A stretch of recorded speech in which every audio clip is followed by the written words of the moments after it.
Day 58 to 4:03 p.m. Medicine Faculty, University of Perpetual Help System Delta, Los Pia plus or minus as campus. Alabang Zapote Road, Barangay Pamplona Trace, Los Pia plus or minus as Metro Manila.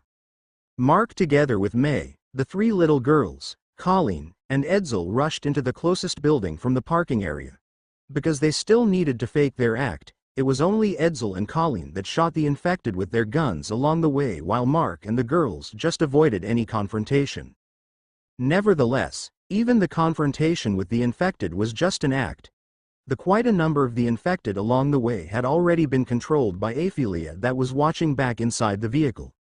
Together with her, Amihan, Odalina, and Spera stayed at the vehicle to prepare the stage for later. Actually, the parking area extended towards the front of the building, but because of the vehicles that packed the parking area, it would not be easy to remove the other vehicles.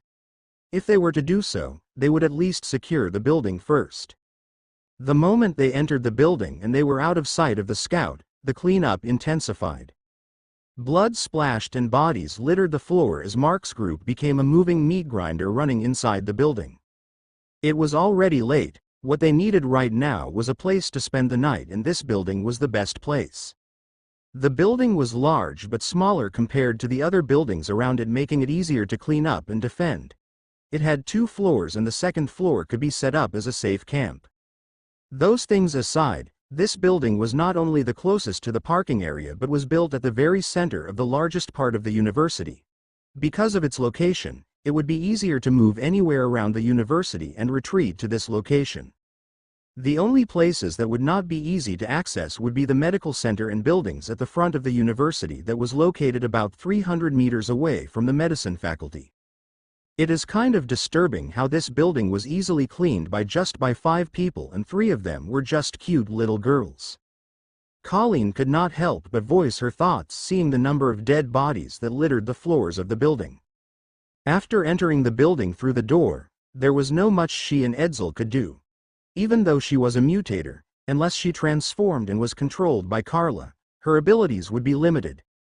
Edsel, on the other hand, might be stronger than average people being raised in hard labor, but he was still just a normal person. If the two wanted to help, they could only use their firearms, but the narrow hallways prevented them from doing so. Rather than hitting the infected, it would be easier to hit those that were fighting in front even if they did not want to. Gerger, the person watching us didn't see this, right? May asked, worried that Mark's plan would fail. Oh, don't worry. This building is blocked by several trees from where he is. Unless he goes down from his hiding spot, he won't be able to see anything here. If he goes down though, he will surely end up being chased by the infected. After Mark replied to May, he turned to Miracle. Miracle, don't touch those things, we don't know what is inside those. Being reprimanded, Miracle, who was about to touch several bottles left on a table out of curiosity, immediately retracted her small hands. Abigail was also curious about the things found inside but refrained from touching anything while Iola stood to the side silently while observing the surroundings. Looking around, it was not hard to assume what this place was. White walls, tiled white floors, and the educational charts on the walls made it look like either a laboratory or a hospital, but the office tables and chairs, the document cabinets in each room, personal computers, and lesson plans on the tables said otherwise. This place looks like a faculty for medical instructors and teaching doctors. Mark speculated. There was also laboratory equipment on display at almost all the rooms. Unfortunately, most of the items had already been trashed, broken to the ground.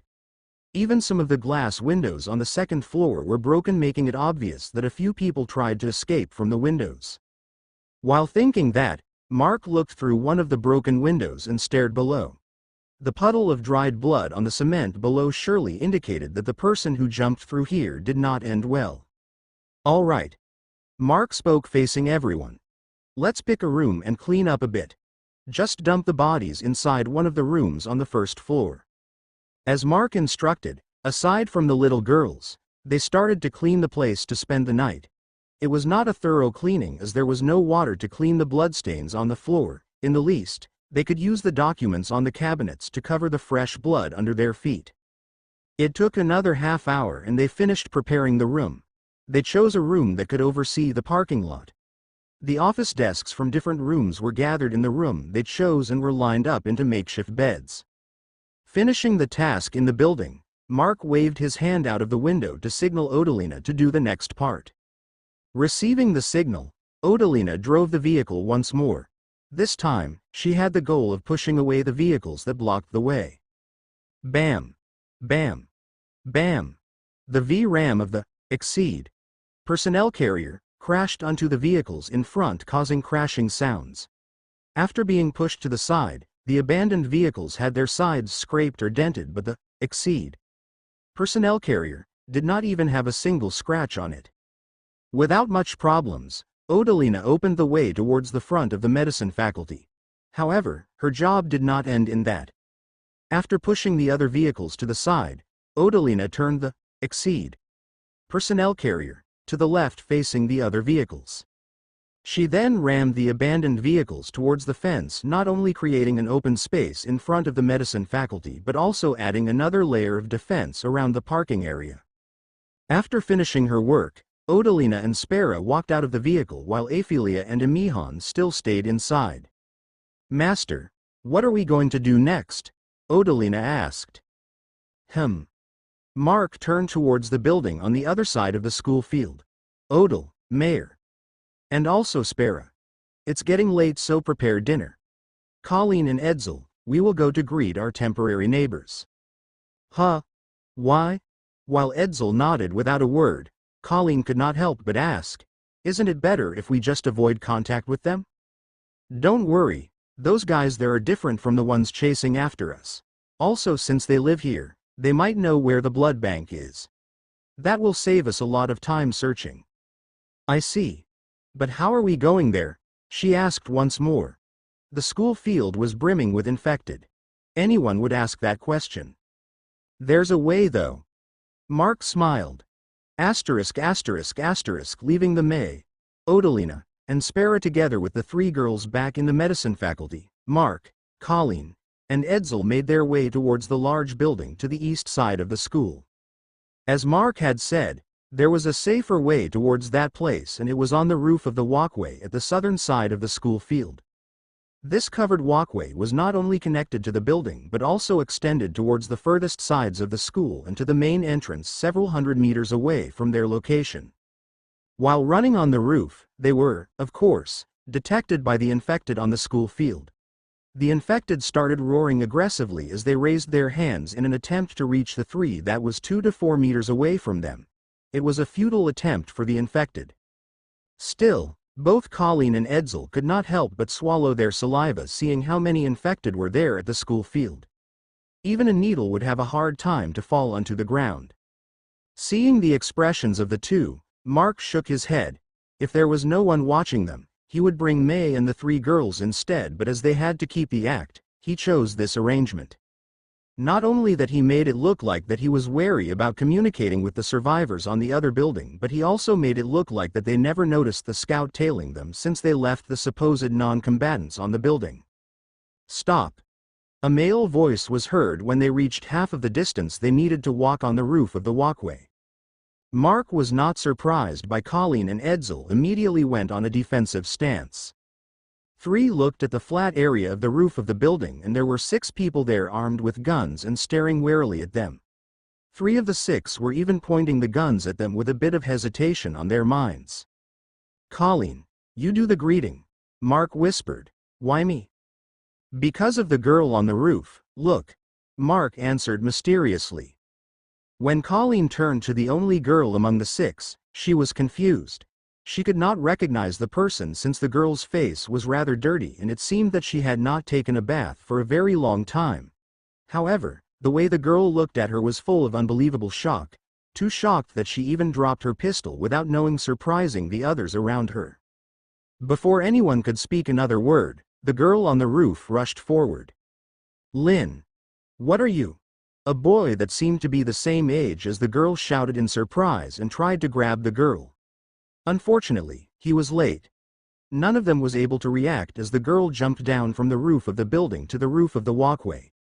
Even though it was about a 2-meter drop, She seemed to be fine and did not even create a sound as she landed on the metal roofing. As she ran, she was already sobbing. Since a stranger was running towards them, Edsel could not help but raise his gun, but before he could do so, a hand pressed his assault rifle down. Edsel could only look at Mark in confusion. "Read the mood, will you?" Hearing that, Edsel turned to the girl once more. He was too wary about the people with guns that he did not notice the lack of aggression from the girl. On the other hand, Colleen was also stuck. She could not help but find the girl familiar, but she could not recognize her due to her current appearance. Before she was able to think clearly, a warm but rather smelly embrace enveloped her body. "Colleen. I'm not dreaming, right?" The girl sobbed with tears creating a clean trail on her dirty face. "Right? This isn't a dream, right?" The girl asked repeatedly, not knowing what else was to say. The world had already turned into a huge nightmare. It would not be surprising if she was dreaming. Colleen, on the other hand, froze. Tears also fell from her eyes before she could even open her mouth. This voice. "Annalyn? Lynn, is this really you?" Colleen pushed the girl away and held her face. She even rubbed the sticky dirt on the girl's face just to be sure. As the tears had softened the dirt, some of it was wiped away. "No way," Colleen voiced as she finally confirmed the crying face she held. "Lynn." Colleen let go of Annalyn's face and gave her a tight embrace. Even though there was a large number of infected just a few meters away, their aggressive roars and growls could not overwhelm the joyful cries of two girls that had the reunion that was almost impossible to happen now in this world. Day 58 to 4:42 p.m. University of Perpetual Help System Delta, Las Pia plus or minus as campus. Alabang Zapote Road, Barangay Pamplona Trace, Las Pia plus or minus as Metro Manila. A reunion, whether it was between family members, friends, or even just between two people who only knew the faces of each other, it was an event that was very unlikely to happen.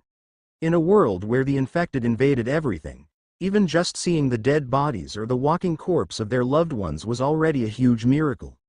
No matter how hopeful one was, it would not change that fact. Yet, despite the circumstances that made it even more impossible, Colleen and Annalyn reunited with each other. Due to uncanny circumstances, they still met each other even though they were about 150 plus kilometers away from each other when the apocalypse started.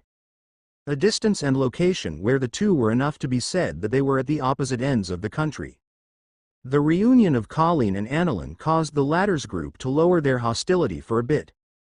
Like anyone else in this apocalyptic world, they also wanted to see their families, their friends, their loved ones. Seeing one of them managing to fulfill such wish made them both jealous and happy at the same time. "Just how did you get here?" Annalyn asked Colleen, not bothering how the wet dirt on her face was very uncomfortable to look at. "Aren't you in Quezon for a drama shoot?" "Many things happened," Colleen answered. "I'm just lucky." While the two already started to ask about each other's circumstances. Ahem. An awkward cough was heard behind Colleen. "Ladies, I know that the two of you are overwhelmed with emotions, but can we do this somewhere else? I don't think that the gallery below likes it." The one who spoke was Edsel, whose face was slightly red from saying such line. It was obvious that he was just pushed to say such things, and it was Mark who stood behind him gave the dialogue. "All right."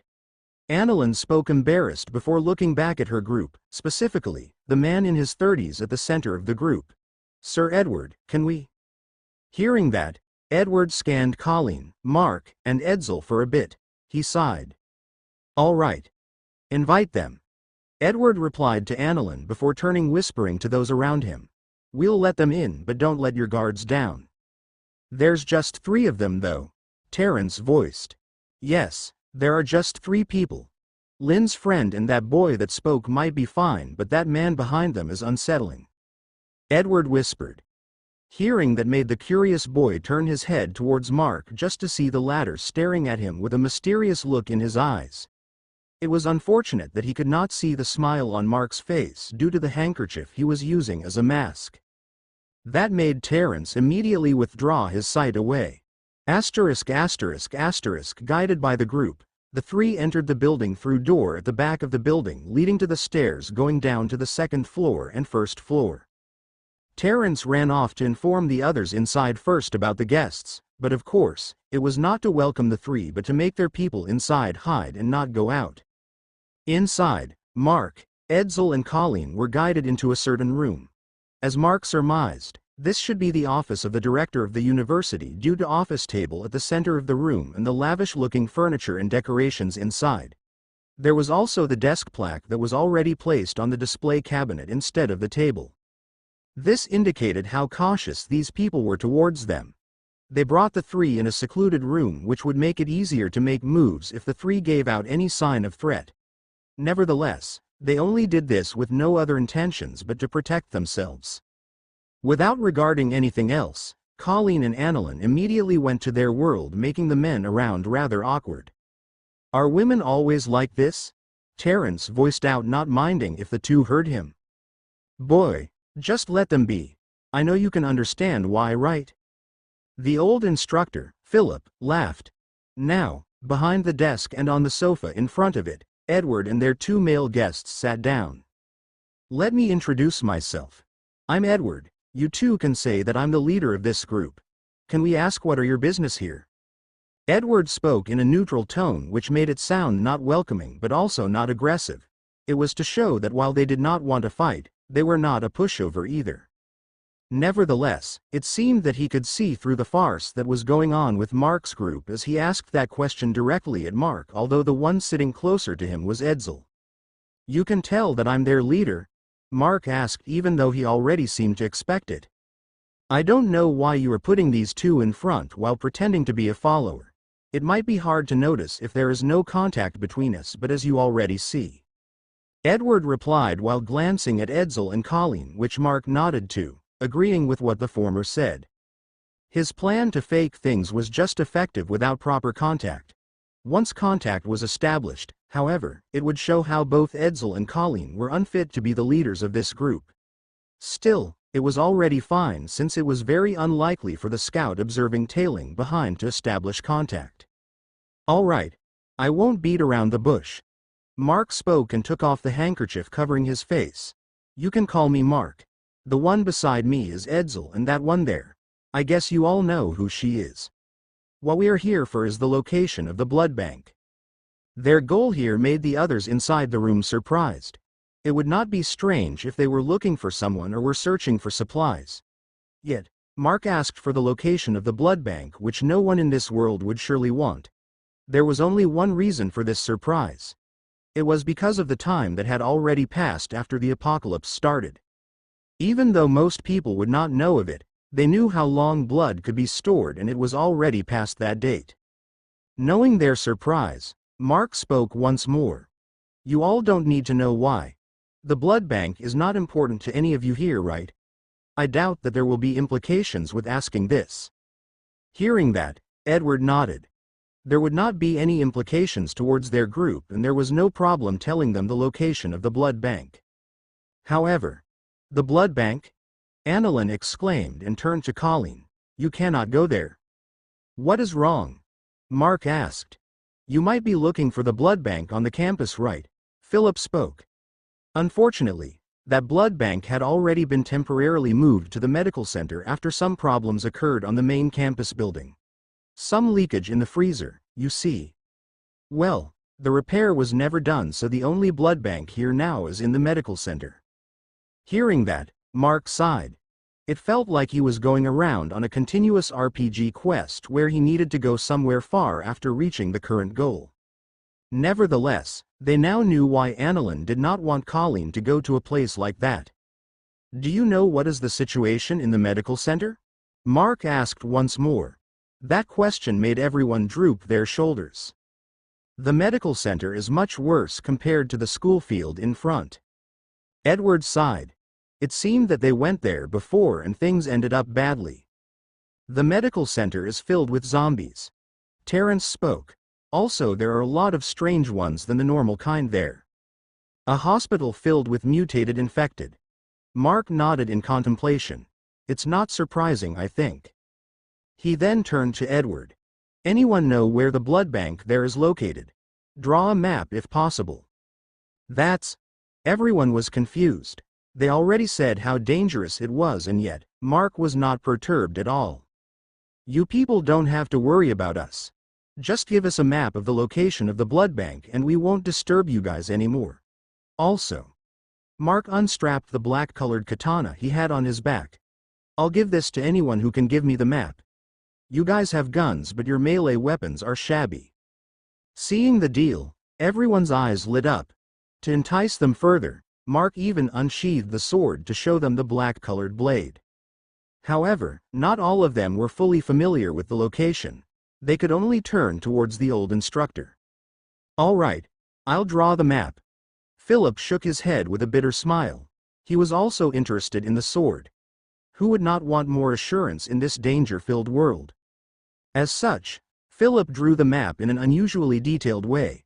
It seemed that he not only familiar, but it was not wrong to say that he lived his life here for more than a decade. He was not only an instructor here but was also a doctor in times of emergency. In the middle of drawing the map, however, Mark stood up and walked towards the window facing the school field. He was not looking at the school field, was gazing towards the direction of the street at the back of the school. Everyone was confused as to why he was behaving his way. The only thing they could hear was Mark murmuring numbers as if he was counting something. "Boss, did they arrive?" Edsel asked a question that was easily misunderstood. It made some of the men heighten their alertness.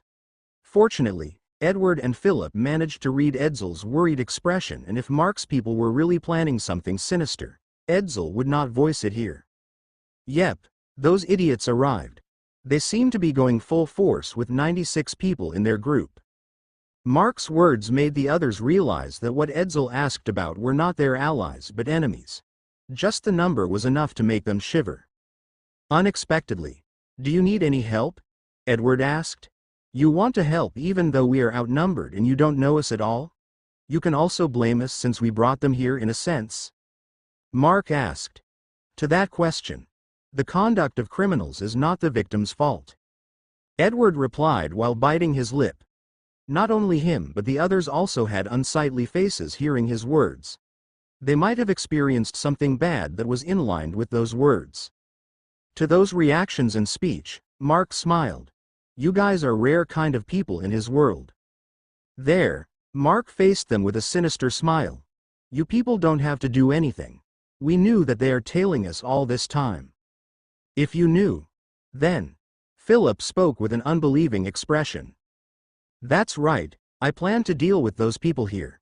So you guys don't need to do anything but watch the show later. Mark looked at Philip. Also continue drawing the map, please. After that, Mark faced the window once more and closed his eyes. No one knew what he was doing. Nevertheless, they noticed. Not only Mark but Edsel and Colleen were not afraid at all even when they knew that enemies with a large number were coming. Edward also walked towards the window and tried to see if they would be able to see anything. Nevertheless, he could only see the infested school field because the parking area and the street behind the school were not in view at all. While Edward was wondering, he heard Mark speak in a small voice. You people look decent. Especially you. Want to join my base? Your base? The man was interested. Rather than being trapped here in this school, joining a survivor base should be better. Yep. It's in the mountains of General Nakar. Edward was surprised. He could only shake his head. That's too far away. I don't want to risk it, especially since... His voice trailed off. You don't have to decide right now. Also, the offer is not only for you and I won't mind if your whole group joined us. Mark's voice then turned mysterious. You can decide after witnessing everything that will happen tonight. Day 58 to 6:11 p.m. University of Perpetual Help System Delta, Las Pia plus or minus as campus. Alabang Zapote Road, Barangay Pamplona Trace, Las Pia plus or minus as Metro Manila. In the director's office, Edward stood with the window overlooking the field in front of him. Beside him was Philip, who was quite unnerved about the things that would likely happen tonight. What do you think will happen, Edward? The old medical instructor asked. Anything bad could happen at any time even before the outbreak started. It was just after the outbreak. The possibility of it happening rose more than 100-fold. Everyone that knew about this fact would surely feel unnerved while living in this kind of world. And knowing that there were about 100 people outside that would potentially ruin everything of what they had left, including their lives, would surely not help. The worst thing was that they did not have the ability to choose. Both staying and escaping would give almost the same chances of dying. That was unless they would throw away what was left of their virtues and humanity to sacrifice others so that some of them could live. It was something that Philip would never able to stomach. "I don't know, Philip." Edward sighed. "We can only wait. I don't know why, but I feel that something unexpected will happen tonight. I'm probably gambling with our lives right now, but we might just win this one. Then, it will be the most important wait in our lives." "Yes, I can't agree more." Hearing that, the old man sat on the sofa. "Is it really fine to let Lynn go with them?" "I think that it's fine. You already heard her boasting being a close friend of Miss Colleen before. Besides, Terence accompanied her, although I doubt that the two, no, even all of us will be able to do anything if they had bad intentions." "Is that the feeling you got from them?" "No, not from the other two, just from that person called Mark." Day 58 to 6:13 p.m. Medicine Faculty, University of Perpetual Help System Delta, Las Pia plus or minus as campus, Alabang Zapote Road, Barangay Almanza Uno, Las Pia plus or minus as Metro Manila. Annalyn and Terence followed behind Mark's group and reached the medicine faculty without problems. Some infected tried to attack after they went down from the roof of the walkway, but for some strange reason, the two found the infected rather too slow compared from before. Because of that, the two could only follow Mark and his group that ignored the infected and run forwards. They also saw the vehicle parked in front of the vehicle and could not help but feel amazed. They never saw anything like it. Nevertheless, it was not the time to admire it since there were infected wandering around them. Going up the second floor of the faculty, the two of them heard a sweet voice as they saw a girl approach Mark. And of course, the two froze. Terence froze because of the surprise of seeing May's appearance. Annalyn was good-looking and Colleen was also beautiful. However, the two could not be compared to the one in front of them right now. On the other hand, Annalyn had a different reason for her surprise. It was because she recognized the girl in front of them. Her family might not be too rich, but they also belonged in the higher society. Because of that, she was familiar with people who were the best to have connections with. "Gerger, how is it?" she asked Mark without even glancing at the strangers together with him. However, it seemed that she felt the gaze Terence was giving her. Because of that, she jumped into Mark's embrace, stating that she belonged to someone else.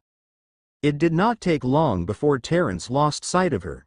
It was because Mark's back blocked his view. He then felt cold and turned to his side just to see both Colleen and Annalyn giving him cold stares. "Let's talk inside. Don't mind these two here. They're Colleen's guests." "Okay." The night deepened as they talked about their next steps. They also ate dinner like there was nothing wrong, which made their two guests perturbed. Nevertheless, eating nothing but dry noodles and crushed crackers these past days made the two throw away their confusion and ate the first real dinner they never had for a long while. Finally, Mark stood up. "Odell, Spera, and Edsel, go inside the car and operate the things there as I showed you before. Colleen, stay here with your guests. Mayor, prepare to back me up from the window. Miracle, Iola, protect everyone here." He then looked at Abigail. "We haven't fully tested your new power yet, right? This will be a good opportunity." Without asking questions, everyone moved to leave. Another thing that made Colleen's guests confused. "Colleen, what is happening?" "Oh, the enemies outside is probably making their moves already." "Huh?" Annalyn's eyes turned wide. "What are they going to do? He said that there are about 100 enemies, right? Are they just going to confront them up front?" To her friend's worries, Colleen smiled bitterly. "You don't have to worry and just watch." "Well, it's quite dark outside already, so you might not see anything. It might sound ridiculous, but this is already overkilling the enemies. Just Mark alone is more than enough to deal with those people. Annalyn could only nod, trusting her friend's words, while Terence silently peeked outside the window, wanting to see how they would deal with this. Asterisk asterisk asterisk. The preparations started. May took out her sniper rifle and aimed through the window, while Iola created a barrier that would protect everyone in this room. Odalina, Edsel, and Spera ran into the vehicle, which made the two sylphs inside rather happy that they did not have to hide any longer inside. With a few maneuvers, the vehicle faced the exit as if ready to rush out at any moment. At the same time, Edsel stood in the sniper dome and mounted 2 assault rifles in the gun slots, while Spera was all ready to activate the weapons around the vehicle when needed. Asterisk asterisk asterisk. In the parking lot, about 50 men slowly closed in. They were trying to be as stealthy as possible, as they only used knives and other melee weapons to deal with the infected. All of them were rather skilled in close combat, as they took down the infected in the shortest amount of time possible. It was then that they suddenly heard the sound of a vehicle engine starting. Lights flashed towards them, making them blinded for a bit. However, as seasoned fighters, the sudden blindness did not stop them from moving. They immediately moved behind the vehicles parked near them and hid until their eyes were used to the light. "Royce, what is going on?" Atop one of the buildings that could oversee the parking area, Giffer asked Royce. For the vehicle of their targets to suddenly start up at this time, it felt like the targets knew that they were coming. "Boss, don't judge my professionality. I kept myself on the maximum distance I can observe them. It is impossible for them to notice me. Unless they noticed it when our people arrived. The infected made quite a ruckus back then. Giffer, it doesn't matter if they knew that we are here or not. Just take them down." Vem hugged Giffer from behind and whispered into his ear. "That is right, boss." Logan chimed in. "There are just a few of them, and we already took a lot of our men here. Things are already in our grasp." Giffer nodded. He was also confident about this. After this, the amazing-looking vehicle would be his, along with the beautiful girls in that group. It might not suit his taste, but it would be fine to add a few little girls in their collection. While those thoughts filled his mind, however, "Boss, look." Royce spoke in a strange voice while pointing at the parking lot. As Giffer and the others looked, they saw 2 figures standing in the middle of the parking area, slightly illuminated by the lights of the vehicle. One of a man and the other was a little girl. Asterisk asterisk. It's been a while since we are together like this with just the 2 of us, right, Gale? Mark spoke. Abigail nodded excitedly. "Well then, you go and deal with the people on that roof." Mark pointed on the roof of the building west of the parking lot. "I'll deal with the others." As Mark finished his words, Abigail nodded and rushed off. Like a shadow in the night, she was almost invisible to the eye. However, even if she was fast, there was no way for her to jump towards that roof of a 2-story building. Well, that was before though. Abigail stared at the roof and ran as her appearance transformed. Her speed increased further and her eyesight had gotten brighter. She then jumped onto the roof of a vehicle, creating a loud thud before she jumped off the roof of the vehicle towards the roof of the building. The sound of her jump alerted the people there, and she was able to see their silhouettes. Of course, not all the enemies were just pushovers. They were not amateur criminals and were trained. There was also the fact that some of them were evolvers and a few were mutators. When they saw her shadow midair, some of them managed to react and point their guns at her. With Abigail being in the middle of her jump, that was not enough to reach the roof, and there was also no way for her dodge in the air normally. The men thought that it would be the end of the silhouette that tried to threaten them. Rat-a-tat-a-tat-a. Bullets flew towards the little girl.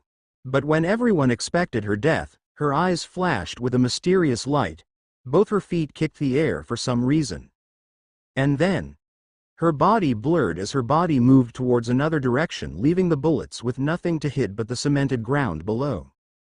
The men were surprised, yet they still tried to aim, but they were never able to. The blurred shadow jumped off and changed directions midair, as if the shadow was using an invisible platform to propel towards different directions. By the time they knew, the little girl was already in front of them. No, her foot was in front of the face of one of their comrades. Crack. Blam. Thud. The first person that received her kick fell with a neck bent backward before his lifeless body fell off the roof. After the first casualty, a loud thud was heard as the little girl jumped towards another person. It was the start of the struggle of about 30 people on that roof. They tried to fight back, thinking about the deaths of their comrades and with the thought that there was only one enemy in front of them. It was just a little girl, they kept on thinking. It made them not notice that, one by one, they started to fall. Mark watched the performance of his little girl with a proud expression. Since the start, Abigail's fighting style concentrated on her feet. She had fast movement and strong kicks, but the foundation of those moves was her jumps. That was also her greatest weakness. She jumped a lot. Although Mark started to train her on kicking lower parts of the body like feet and knees to incapacitate the enemy, it was instinctual to her to target the heads and necks of the enemies for some reason. And Mark managed to think of a good way to address that. Devon's psychic ability, the psychic barrier, Mark did not hesitate to give it to Abigail during their free time in the settlement. Devon used this ability to protect himself and the people he was contracted with. It was the main use of this ability after all. To Mark, however, the function of this ability was not limited to that. Like how he taught his little catgirl, it could be used in many more things. Just like how Abigail used smaller barriers as floating and steady platforms in the air to propel herself towards any direction she wanted. This erased her greatest weakness, and with her overwhelmingly fast cat-like reflexes, it was almost impossible to kill her without stopping her movements. Day 58 to 7:22 p.m. University of Perpetual Help System Delta, Las Pia plus or minus as campus. Alabang Zapote Road, Barangay Pamplona Trace, Las Pia plus or minus as Metro Manila. What the actual F***CK? Giffer cursed with an unbelievable shock as he witnessed his men on the rooftop of the other building fall off one by one. As they were already discovered, the sounds of guns firing from there were already fine. However, just how panicked the screams and how unorganized the sounds of guns firing could tell anyone how grave the situation there. Furthermore, the cause of all that chaos was just a little girl. Royce, what is the meaning of this? Giffer questioned the scout they sent, as they never received any report about this girl. Nevertheless, Giffer could see the deep frown on Royce's face even in this dark night only faintly illuminated by the moon. Boss, sorry, but I really don't know anything. Only those two in my report fought properly before, while the others only ran away from the infected in each encounter. But then, Royce realized something and clicked his tongue. Boss, perhaps we've been had. What do you mean? Giffer asked in a slightly enraged voice. I don't know how, but it is likely that they knew that we've been targeting them but feigned weakness to draw us in. What? Not only Giffer but everyone else around them were shocked. Aren't they of how many we are to lure us in? Vem exclaimed. Well, Miss Vem, what if, you see, the little girl is already decimating our men on that roof? What if all of them who I didn't see fight is all like that? The thought Royce had poured a cold bucket of water on the greedy minds of the people here. Boss, should we retreat? Logan asked. No, Giffer bluntly shot down the suggestion. We are already here, and we lost several of our men already. If they have powers, then, let's confront them with powers. While they were talking, however, vroom, the loud unmuffled sound of a vehicle was heard.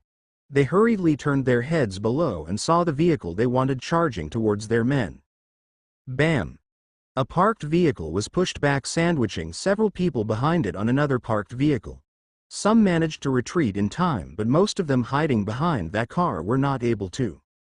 The armed men below were all reluctant to do a move, since Giffer wanted the vehicle, and to break in a firefight was not something they would want to happen. Nevertheless, the gunshots and horrified screams from the roof, along with the sounds of the bodies of their comrades hitting the ground from the second floor, started to push them to the limits. Bang! Finally, one of them opened fire towards their target vehicle. To their horror, ping!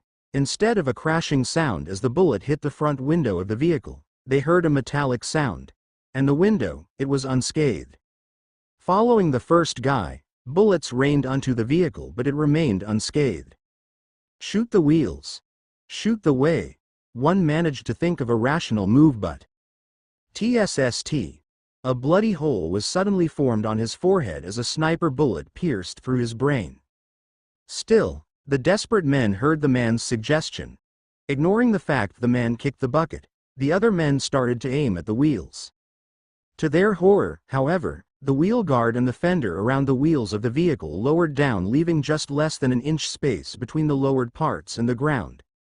With the wheels covered like that, they had nothing to shoot anymore and could only watch as the huge metal beast decimated them all. What the hell? Giffer and his men on the roof were all speechless at the spectacle below. They now knew that they literally kicked a steel plate now. However, a retreat was not an option. They have to make up for the loss they already incurred. Logan, you go down and stop that steel monster. Royce, you go to the other rooftop and stop that little girl. Vem, go and deal with the people remaining in that building. As for me. Giffer suddenly turned at the tree beside the building they were at. Are you done watching? He spoke with immeasurable hostility. Everyone on the roof could not help but turn to the tree just to see a silhouette standing on a large branch and leaning on the trunk of the tree. Well, I'm not done yet, I guess. You all are free to do what you want. I'm just here to ensure that no one will escape. You. Royce was shocked. He knew that the person in front of them was the same person who he saw fighting clumsily before.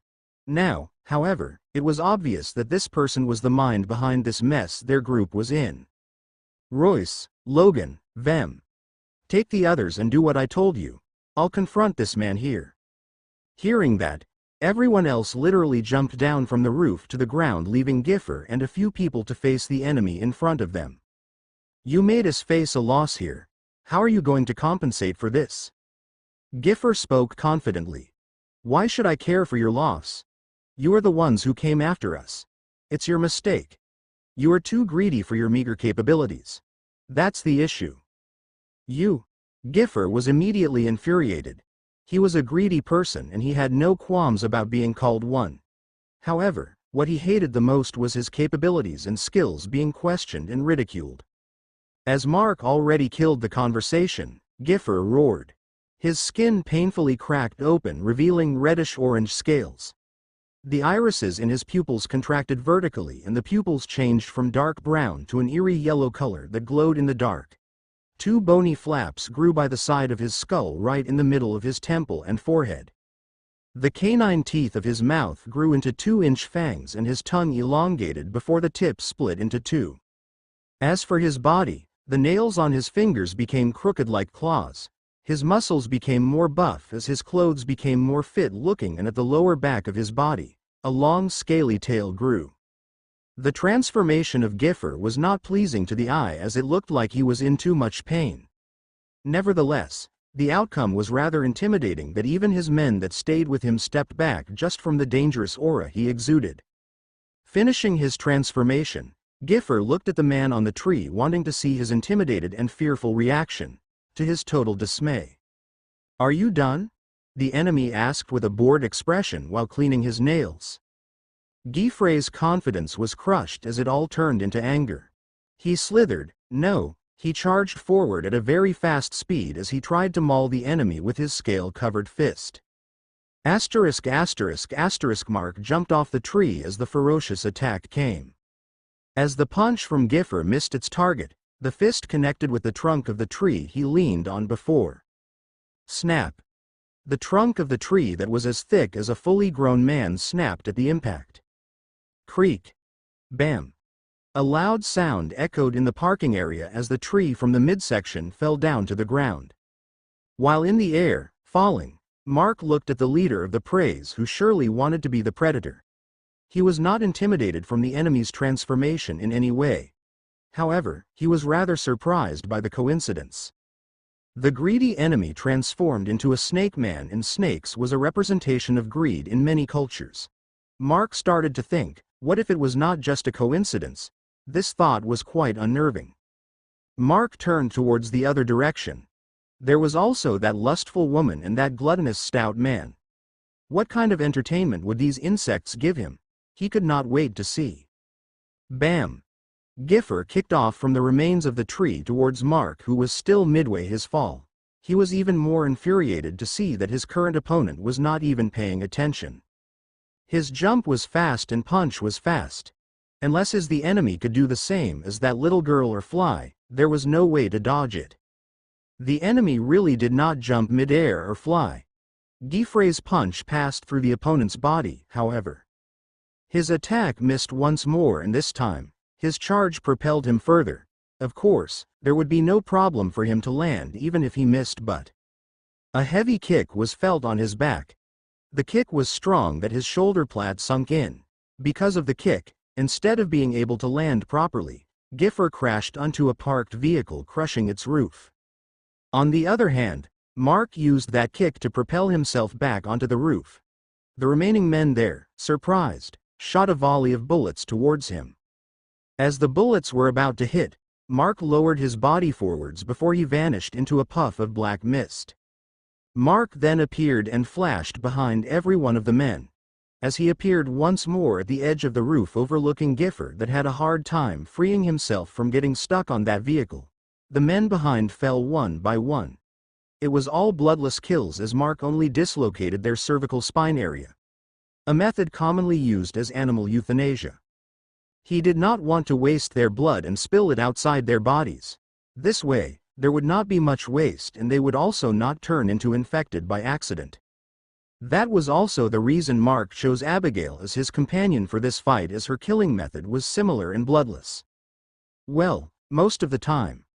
There were circumstances that the little girl was not able to control her kicks well and the enemy's head was ripped off from their bodies.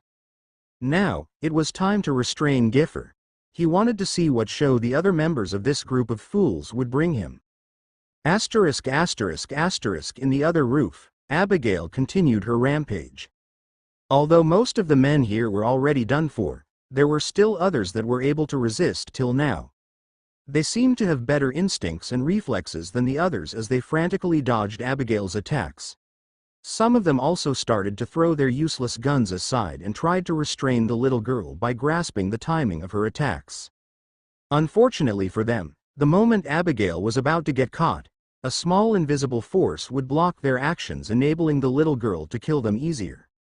As Abigail charged forwards another enemy, she felt danger.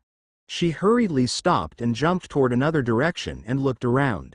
Nevertheless, she could not see anything. It was quite strange though that she noticed a pair of shirt and pants bloated while lying down on the roof. As a child, she did not think much of it and continued to attack the targets she had. However, the same feeling bugged her, making her suddenly turn and retreat and at times jump away or dodge blindly. And yet, all she could see was the same bloated clothes lying on the roof not far from her. She finally noticed. It seemed like the clothes were following her from behind.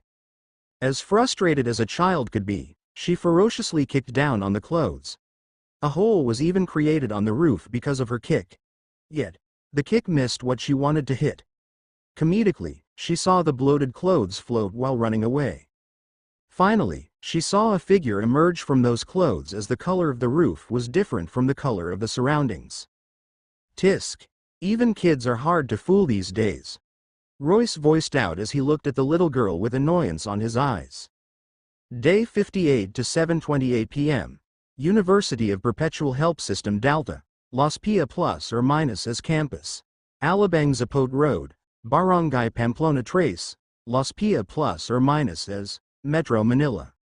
Following the order given to him by Giffer, Logan jumped down from the rooftop without hesitation. It was despite the shape and size of his body. Bam! The sound of a heavy object was heard crashing onto the parking area. Following the sound was a faint tremor that was felt by the people nearby the point of impact. Even the men that were trying to besiege the rampaging metal beast in the parking area did not expect such thing and were forced to look behind. Seeing Logan, however, the lost hope of the armed men was ignited once more. "Boss Logan!" They cheered. "Get your asses up, you idiots! Take our business here seriously." The large man scolded as he stepped forward without fear, even if the metal beast they needed to capture was now charging towards him. Bam!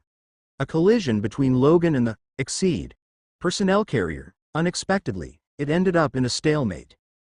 Even though the vehicle was not in top speed, it would be hard for just anyone to stop it. Yet, Logan was simply forced to slide back about 2 steps before he managed to stop the vehicle. It seemed that this man was not only large-bodied but was also unbelievably strong. Screech. The tires of the vehicle screeched loudly as both sides pushed each other back. However, both never budged. Since the vehicle could move forward, Odalina decided to drive it backward and escape the grasp of the man. Of course, Logan would not let that happen. He held onto the VRAM of the vehicle and pulled with all the strength he could muster. Due to the predicament, Edsel, who refrained from shooting in the sniper dome, finally fired. As Mark wanted the blood of these animals, he refrained from shooting all this time unless needed. And now was the time to do so. Rat-a-tat-ta. Both the 2 assault rifles mounted at the sniper dome fired with a volley of bullets straight at large man's face. Unexpectedly, Logan faced the bullets without fear. The next action he did, however, was to open his mouth widely. It was too wide that it looked unsightly. Anyone would surely question how it happened that he was able to open his mouth way larger than his face. What was more disturbing was the layers upon layers of sharp teeth inside his mouth. As all the bullets fired entered his mouth, Logan closed it and started to chew the bullets like tender meat before swallowing the crushed bullets. Tisk, it tastes awful, Logan complained. With the vehicle stopped in place by Logan, their men started to surround it. Unfortunately for them, the armor and the mounted guns were not the only arsenals the vehicle had. As the enemies approached, the metal plates under all the windows swung up, revealing rows and columns of 1-inch nail-sized holes. Of course, due to the darkness of the night, the men only saw the metal plates raised and not the holes. Show. A shower of needles with eerie green color blanketed every single one of them, including Logan. Many of them immediately fell, and while the remaining ones managed to remain standing for a second or two longer, they also fell afterward, with the color of their skin turning into a shade of either red or purple. Logan was immediately weakened. Yet, he managed not to fall and just kneeled on the ground with his body shaking. Bam! Logan rolled away as his stout body slammed onto the VRAM of the vehicle. Boss Logan, are you all right? One of the lucky people that was not hit by the poison needles due to being stuck in the middle of 2 vehicles exclaimed as Logan fell to his side. F***ck. That was the only word that came out of Logan's mouth before he used the little bit of strength he had left to pull out the concerned man out of being stuck. However, it was not to help. Even though the man was able to speak just fine, he was in pain like a few others of their comrades. Their lower bodies were not crushed, but it was impossible to remove them from their predicament without moving the vehicles first. When Logan pulled the man out, he ended up ripping off the man's stuck legs behind. Blood spilled and the man screamed in pain, but Logan did not care. With an evil but desperate look in his eyes, Logan ripped the man into pieces before shoving the pieces of the man's body into his mouth. Horror enveloped everyone's faces. Logan finished the man's body in one go and he seemed to be recovering. However, it was not enough. One by one, he ate the men stuck on those vehicles.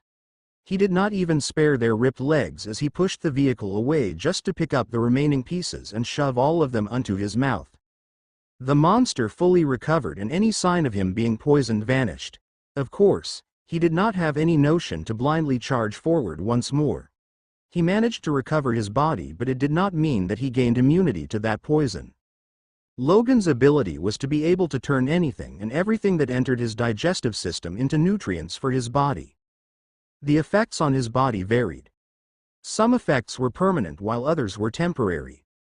An example of these was when he ingested certain metals, he could turn his skin into metal for a duration. On the other hand, ingesting meat or animals could permanently regenerate his body. Unfortunately for him, the strength he developed was the only thing that could help him here, and yet, he could not approach the vehicle anymore. Inside the medicine faculty, May, who should have been assisting the others outside with her sniper rifle, was also facing another enemy. The Queen of Dark Greed, Vem, managed to enter the building with several men. She should not have been able to because of Iola's barriers, but something happened. Terrence suddenly attacked them. No one was hurt, but Iola's concentration needed to maintain the barrier was disturbed, allowing the intruders to enter. However, it seemed that it was not the fault of Terrence. His appearance was strange since his face was flushed red and he was looking at Vem with lustful eyes despite being restrained by Colleen and Annalyn. The men Vem brought with her were in the same condition. There was no mistake in that assumption, since if they were in the right minds, people like them would surely start drooling after seeing Colleen and May in the building. Tisk. Why are there only girls here? There's only one dog and he's useless. Vem complained as she looked at May with deep envy and hostility. The lustful queen was beautiful in a mature standard. However, compared to May, 3 was a large disparity. No matter. Vem shrugged. Men, kill them. Vem did not want competition even if the girls here would only be put in the collections. She would rather have them killed here. Hearing her orders, the men charged like crazed dogs. They were not even using their weapons properly. Vem's ability was to release pheromones from her body. It was too strong that it could turn those that were affected into puppets that could follow her bidding for them to please her. They would become stronger to some extent, but it was in exchange for being a bit mindless. Unfortunately, her pheromones could only affect the opposite sex. Because of that, only Terrence was affected in this building. Still, Vem knew that her approach with bringing these men was enough. Normally, it was enough. In her thoughts, there would only be those 2 abnormal beings in their group, right? Anyone would think so, since even in their large group, there were only a few of them. Unfortunately, the possibility that all the members of this group might be abnormal passed her mind, and thus. Iola, protect the guests. Miracle, restrain these trashes. Your papa will need them in pristine condition. I'll take care of that filthy thing at the back. May spoke, which Iola and Miracle immediately agreed to. Hearing May's words, Vem was infuriated while also looked at Miracle with ridicule. What could a 3-year-old something girl do to a bunch of fully grown men? However, the ridicule in her face was immediately covered in wide-eyed shock. The cute little girl changed into a horrendous monster with numerous fleshy tentacles. Not only Vem but even Annalyn was filled with shock in her face. Without waiting for anyone, the tentacles wrapped in each of the men's necks before their necks were bent in an impossible angle. Vem's shock, however, was immediately changed to fear. She decided to abandon Gieffre's order and jumped out of the 2nd floor through the broken window. As she landed, she did not even look back and ran away. She also did not bother to meet up with Gieffer and their men and ran towards another direction to escape. Nevertheless, she felt goosebumps on her neck when she heard a loud flap of wings following behind her. Looking back by reflex, her eyes became as wide as it could be. Behind her, the beautiful girl she was envious of was chasing her with bat wings on her back and chilling intent in her eyes. But then, the girl vanished. She vanished instantly from her sight. Confused, she stopped to cautiously look around. She did not find her, however, until she felt a hard stock of a gun hitting the back of her neck. Everything around her went black. Asterisk asterisk asterisk on the roof of the other building. The battle intensified despite being in a stalemate. Both Abigail and Royce moved in inhumane speeds, but none of the 2 could touch even the hem of each other's clothes. In terms of speed, Abigail was much faster and her movements were more irregular due to her psychic steps. At the same time, however, her inexperience as a child was reflected in her movements, which made the more experienced Royce to dodge her attacks. On the other hand, Royce could not match the little girl's speed, and the 2 of them exchanged attack and defense in a pointless battle. The winner here would only be determined if one of them finally succumbed to exhaustion. Still, that would not anytime soon based on the movements of the 2. It should have taken more time, but Royce noticed that Gieffer was already defeated. He also saw Vem as she was taken down. For sure, there was no point in staying anymore. He could just ditch these unlucky people and search for others. Abigail then attacked. In Royce's mind, he would escape after dodging this one, as it would make an opening for him to run away after the little girl's attack missed. At that moment, he froze. He did not know why, but his head felt faint and painful. Blood even flowed out of his ears and nose. Unfortunately, he did not have any time to ponder as the little girl's shoe connected with his cheek. The next thing he felt was that the back of his head was hitting his spine. On the parking area, Logan was in a predicament. To be able to approach the target vehicle, he needed either immunity to poison or impenetrable defense. He chose the latter, and he started ripping other parked vehicles and ate the metal parts. Due to that, he managed to turn his skin into metal. However, the vehicle did not charge towards him anymore but stayed in the distance. Then, for some strange reason, several mutated infected managed to climb over the fence and swarmed him. With his current metal skin, the infected were not able to bite him. Nevertheless, he was also not able to move too much as his skin was hard to move with. Without a choice, he started ripping the infecteds' bodies and ate them. He was already bitten once. For sure, it would not be a problem if he ate them, right? Mark stared at the pig below incredulously as they saw the pig slowly turn into a mutated infected under his despairing wails. Sure enough, the lack of knowledge could kill a fool. Day 58 to 7:32 p.m. University of Perpetual Help System Delta, Las Pia plus or minus as campus. Alabang Zapote Road, Barangay Pamplona Trace, Las Pia plus or minus as Metro Manila. The engagement ended as quickly as it started. It did not end well for the assailants, of course. These maniacs came merrily following the orders of the leaders they idolized.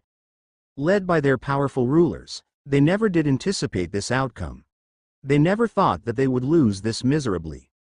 Most of them that came here died, while those that survived were either heavily wounded or incapacitated. There was no way for them to escape. Their leaders were also not in a good situation like them. Giffer was the one in the best condition. He was still conscious and was able to maintain his transformation.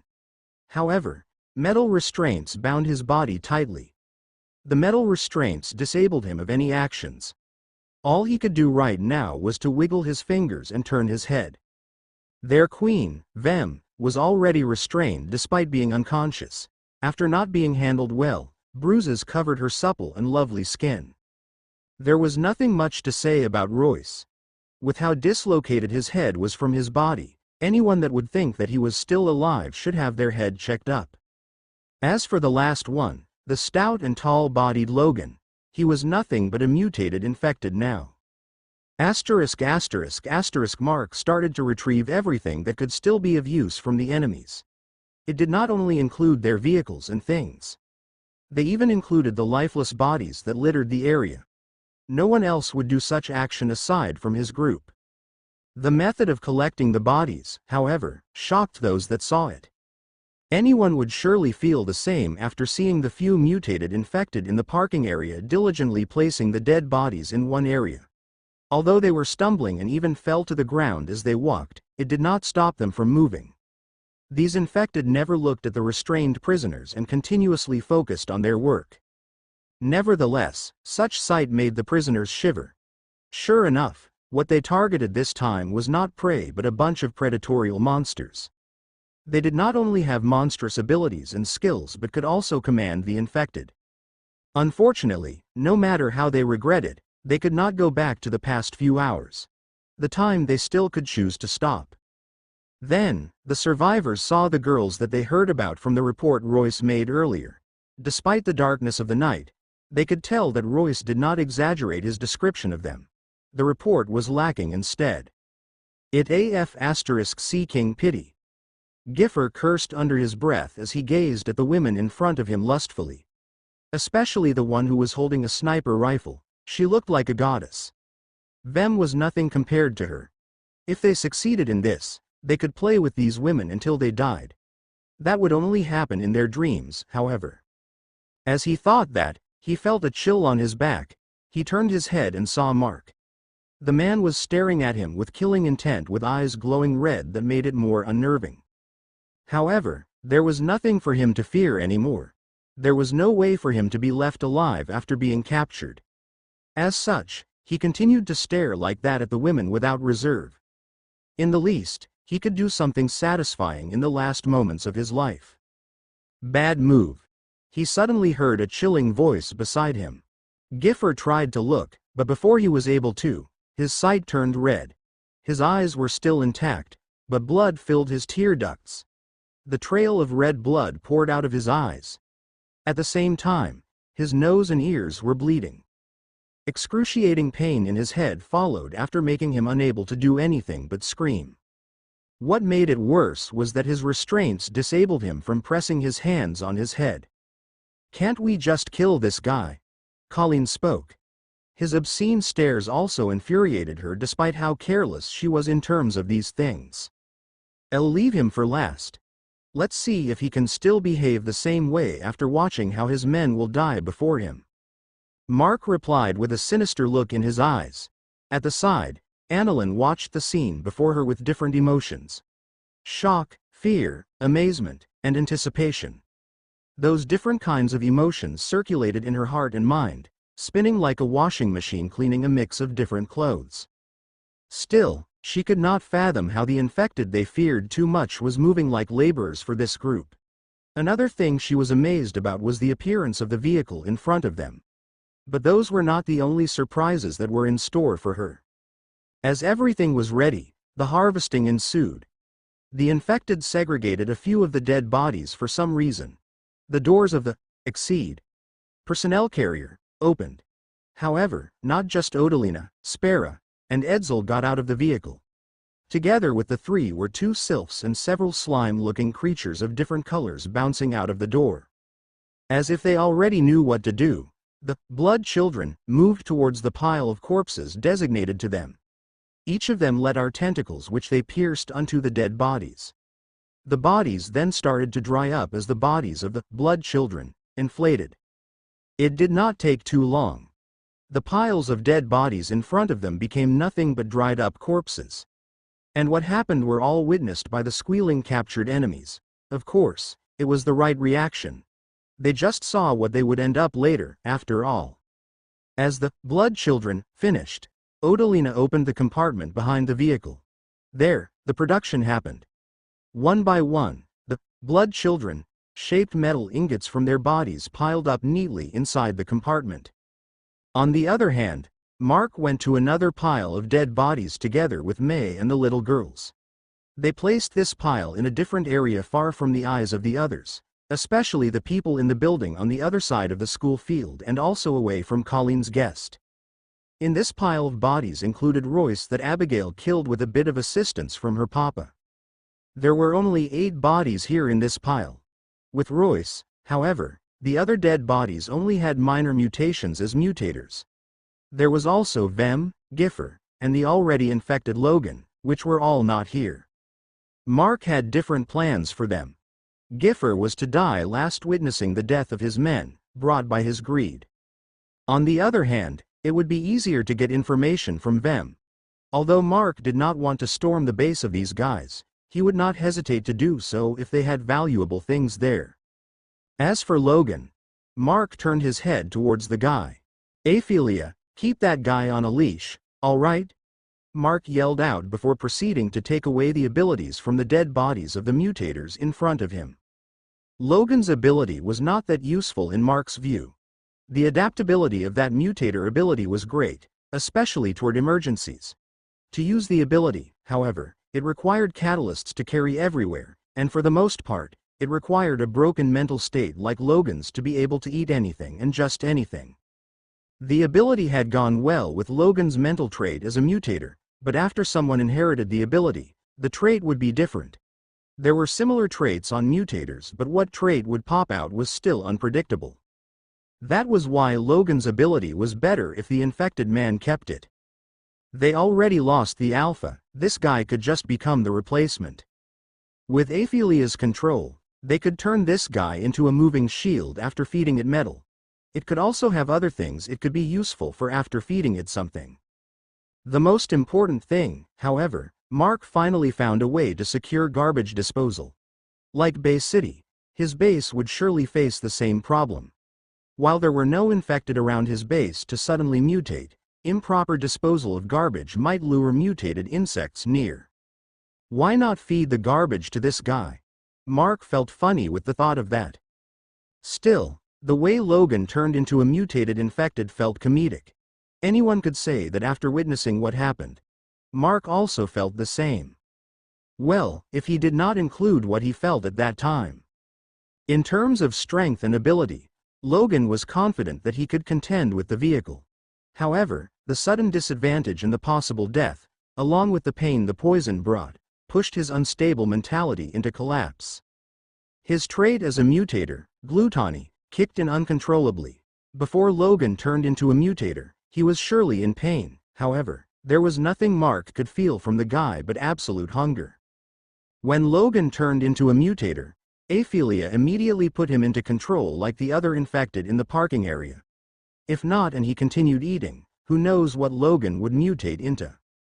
There were already signs of further mutations on Logan's body and it happened immediately after he turned. That mutation, however, not only came from his eating but after his trait lost control. His condition made Mark think. What would happen to mutators when their traits took over and went out of control like Logan? Since the military had no idea of such traits on mutators, they had not ongoing research about it.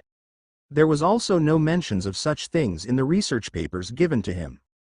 Nevertheless, he heard of a mutator suddenly going out of control from May. The military concluded that the mutator was turning into an infected, but witnessing what happened right now, it might not be the actual case. Mark wanted to know and he might be able to induce such event using his abilities. As such, that was the way Giffer and Vem would die. In other people's reasoning, it was for the sake of science. Such sacrifices could not be helped. Day 58 to 7:56 p.m. Faculty Building, University of Perpetual Help System Delta, Las Pia plus or minus as campus, Alabang Zapote Road, Barangay Almanza Uno, Las Pia plus or minus as Metro Manila.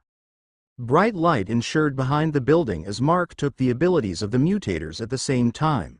Due to the darkness of the night, it looked more like a beacon to draw people to the hope they wished for. Edward looked at the light with such a mentality as he saw that the enemies were dealt with easily.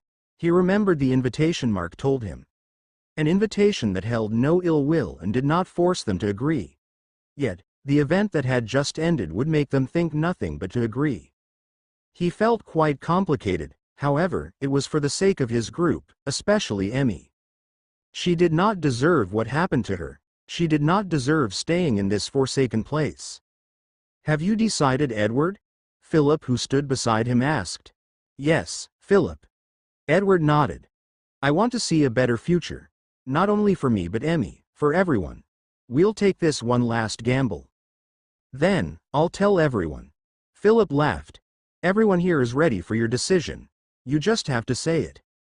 With those words, the old instructor went out of the room, leaving Edward to stare at that light with anticipation.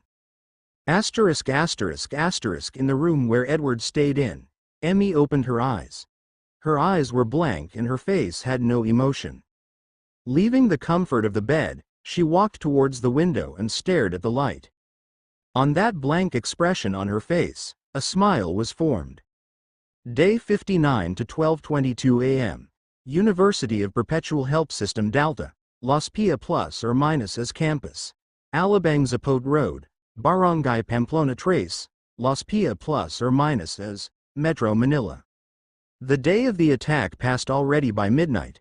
While everyone else stayed behind in the medicine faculty, Mark and Aphelia were currently at the rooftop of the high school building, northwest of the medicine faculty.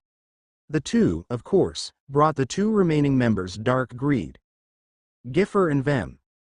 And lastly, a biter also stood behind them while being controlled by Aphelia. Please, let me go, I'm only forced to do this, Vem begged. She had already gained consciousness a while ago. Since then, she had been begging. It made Mark annoyed and gagged her, replacing her voice with moans of despair.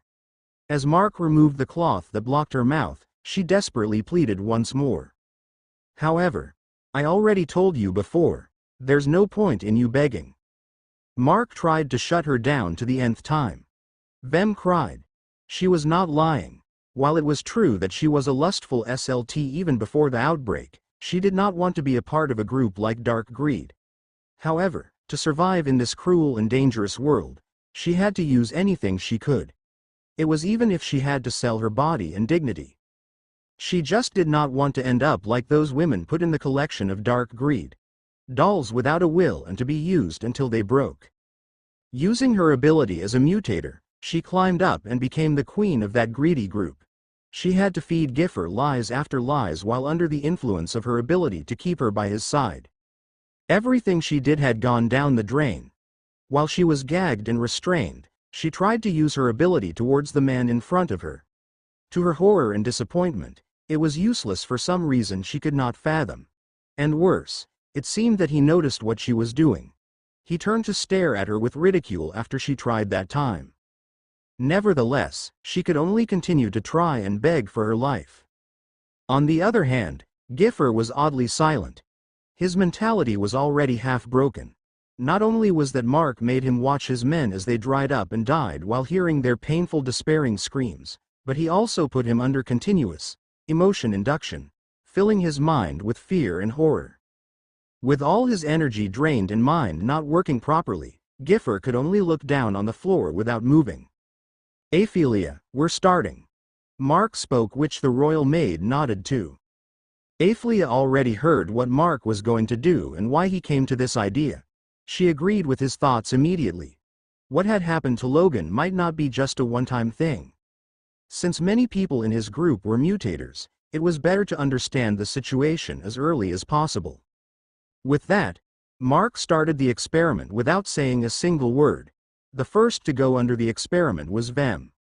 As Mark's eyes glowed red, which gave chills to Vem, who continued to beg, he started to affect her subconscious emotions. 1 minute, 2 minutes. A few more minutes passed. Emotions built up at a constant rate inside Vem.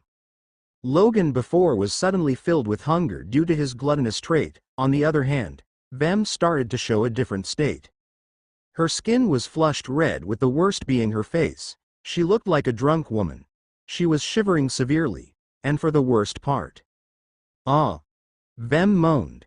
She was not in pain or whatsoever. Instead, that moan was filled with desire and passion. Ophelia flushed red as well. An erotic scene was too much for an innocent girl like her. Ah! What are you doing to me? Oh! Vem stared at Mark. Instead of confusion and fear on her face, however, it looked more like she was trying to seduce him. Unfortunately, Mark's blank emotional trait was stopping him from such unwanted emotions. It was also the reason Vem's ability failed to do anything to Mark before. While Ophelia's eyes started to swim around avoiding the scene in front of them, Mark stared straight at Vem and strictly monitored the changes in and out of her body. As her lust continued to build up, her condition became even worse. She struggled to try and remove her restraints. Every time she moved, however, she released a moan filled with pleasure. It seemed that her body started to release an aphrodisiac inside her, which made her more sensitive and feel pleasure than pain. Her body started to release a faint mist that made Mark and Ophelia retreat. On the side, Giffer could not move or even care to move as he inhaled the mist. "Rahhhhh!" Giffer suddenly roared. His eyes fell on Vem and immediately tried to approach her, even to the extent of crawling with his restraints. Unexpectedly, someone else was affected by the mist, which surprised Mark and Ophelia. Especially, Ophelia was shocked as she lost control of the biter they brought for the experiment. As the biter was not restrained, it immediately pounced on Vem. It was not to bite her, however, but to rip her clothes apart. "Huh, what the hell is going on?" Mark scratched his head. "Ophelia, you should turn around and cover your ears. This is not for kids." Of course, Ophelia was nowhere a kid. However, she was as innocent as one. Her mental age should be around 18 to 19, even though she should already be more than 1,000 years old. And as a royal maid, she never engaged in such affairs. "Yes." Ophelia replied with a red face and a muffled voice. She hid behind Mark and tightly covered her ears. It was more appropriate if she left, but Mark could not have her do that. If something happened to the biter, he needed her here. And thus, a passionate session ensued between Vem and a biter. It was a very unprecedented thing. No one would surely imagine such a disgusting scene to happen. No, there were some in fictions, but those scenes should stay in fiction. Watching something like that happen in front of anyone could make their stomach churn. Even Mark did not know anymore whether he should continue watching or not. However, he still insisted on watching.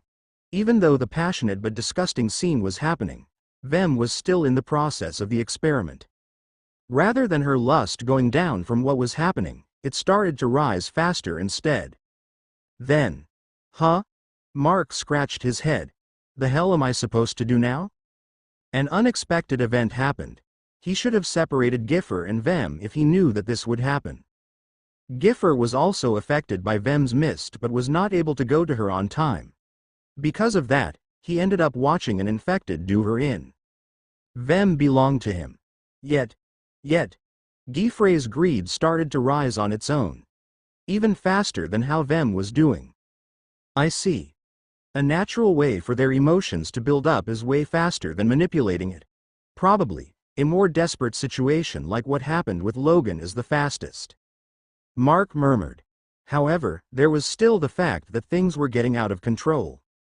A few more minutes and the reaction Mark was looking for happened. One last moan from Vem was heard as her head drooped down. It was not the natural exhaustion from the session, but her consciousness collapsed. Ophelia, try to control the biter and make it retreat. Mark spoke to Ophelia behind him. Fortunately, the biter was controlled once more and it hurriedly left, leaving Vem slumped on the ground. Splurt. Squish. It was not the sound of any liquid but came from inside Vem's body.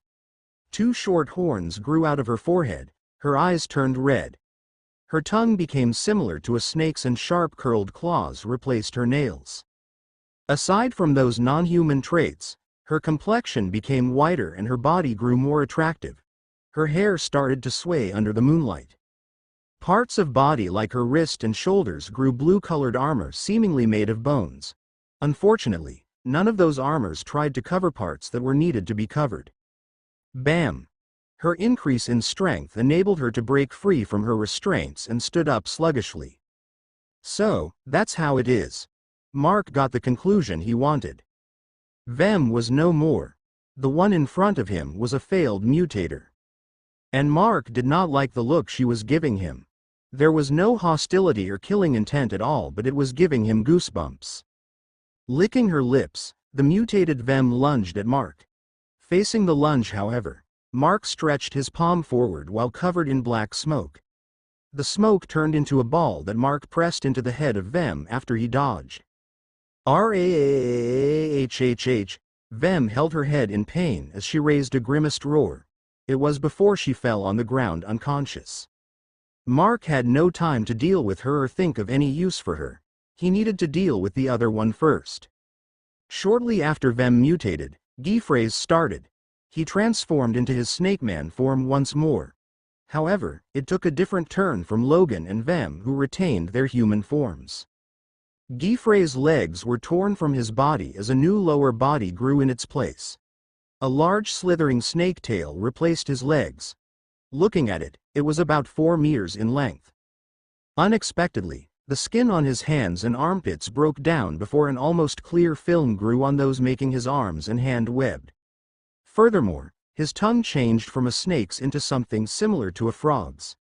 Even the colors of his eyes changed into a red one with a black pupil similar to a snake's. His scales fell to the ground and was replaced with scales with a golden sheen. Ophelia, make the biter bite him. We already have the results we need. Mark spoke while staring at Giffer with a frown. Letting this guy's transformation continue would be dangerous. Not only his body was humongous, but his features were dangerous in many ways. Also, his trait was not something good to deal with.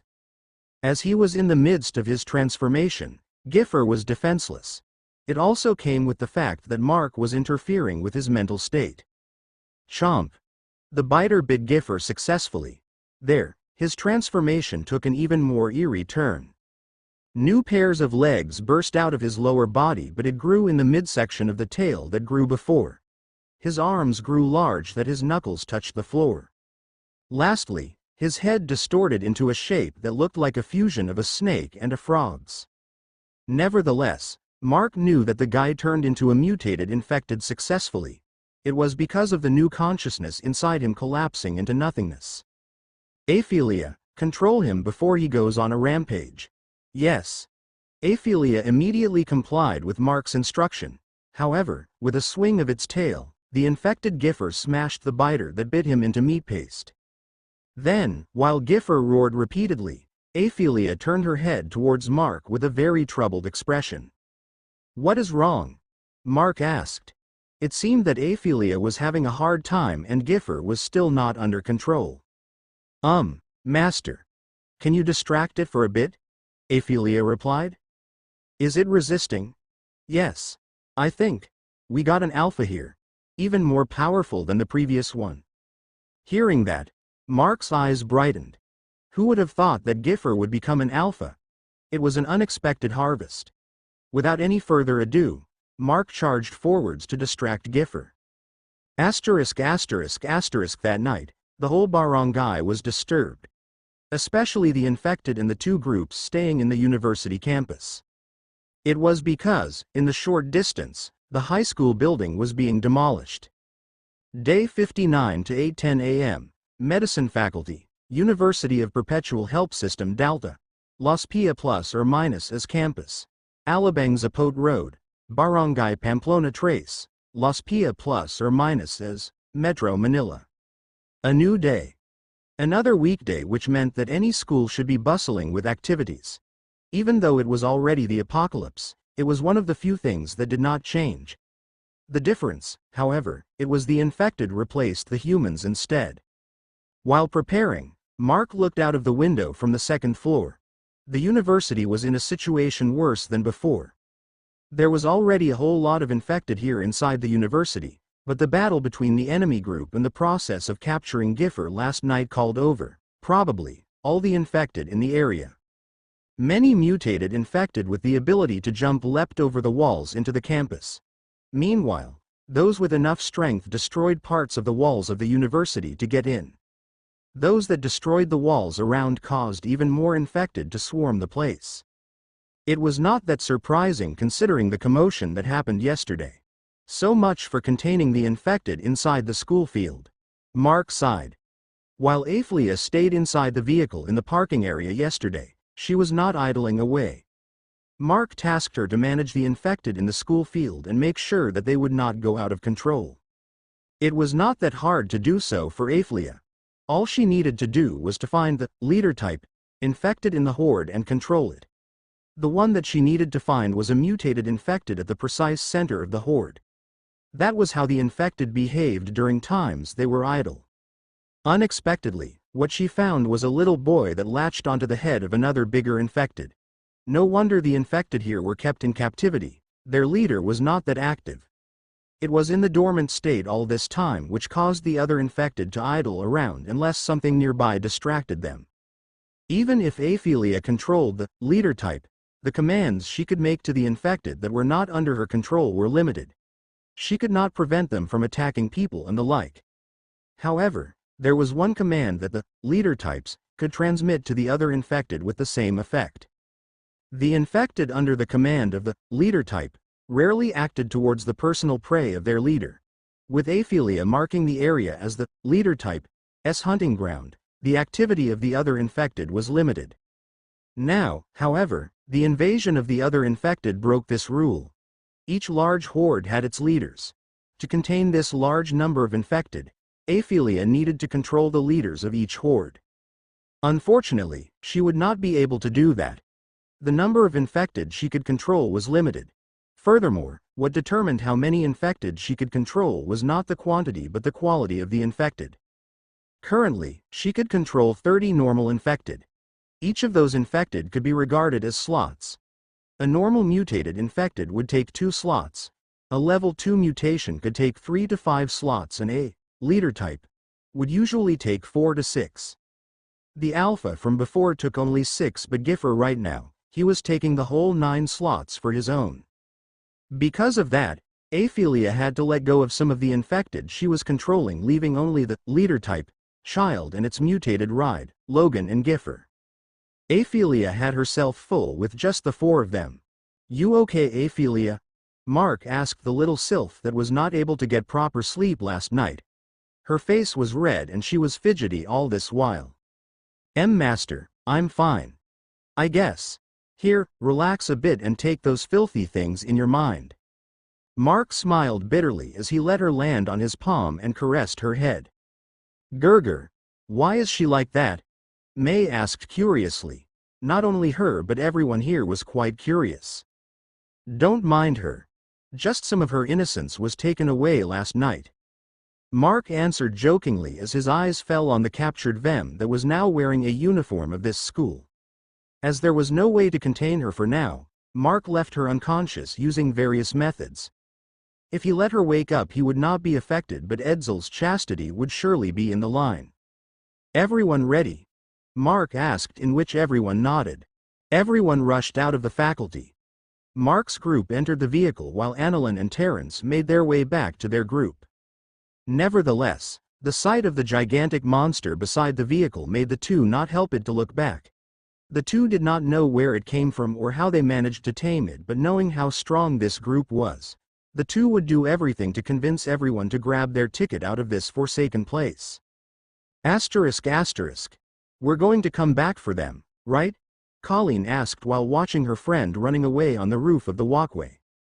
"I don't mind," Mark replied. "If they join our group, especially your friend, that Edward, and also the old man, it will be better. I can understand why you want the old instructor, but you seem fixated on that Edward. Why is that?" "Nothing much, really. It's just I find it interesting that he kept a deranged woman near him, even though most people will surely find her a liability. I don't know about the woman you are talking about, but Lynn isn't like that." "I know, but how about the other people around?" In the end, Colleen fell silent. She knew her friend but not the other people around her. "All right, enough talk about this. Odal, let's go." Mark shook his head. Colleen was still childish, and for the most childish thing around. "Miracle, Iola. You two should change the game. Gale will always win rock, paper, scissors against you two." Both Iola and Miracle were surprised. No wonder Abigail won every time. On the other hand, Abigail was both guilty and dejected. "What are going to do with these 3? Mark sighed while hearing the giggles of Colleen. May, on the other hand, watched warmly on that scene. Rather than a group that would storm an infected-filled hospital, the atmosphere inside the vehicle was more of a family going on an outing. ****. The vehicle drove at the small road beside the medicine faculty. This short road headed to the back entrance of the university where they would let in delivery trucks for their school canteen. Although the gates were closed, it was not locked, which made it easier for them to go out. They exited the school with Giffer and Logan in the lead. Because of the two strong bodies, it would be easier for them to clear the way for the vehicle. On the other hand, they left the leader type, Child, and his ride back in the school field.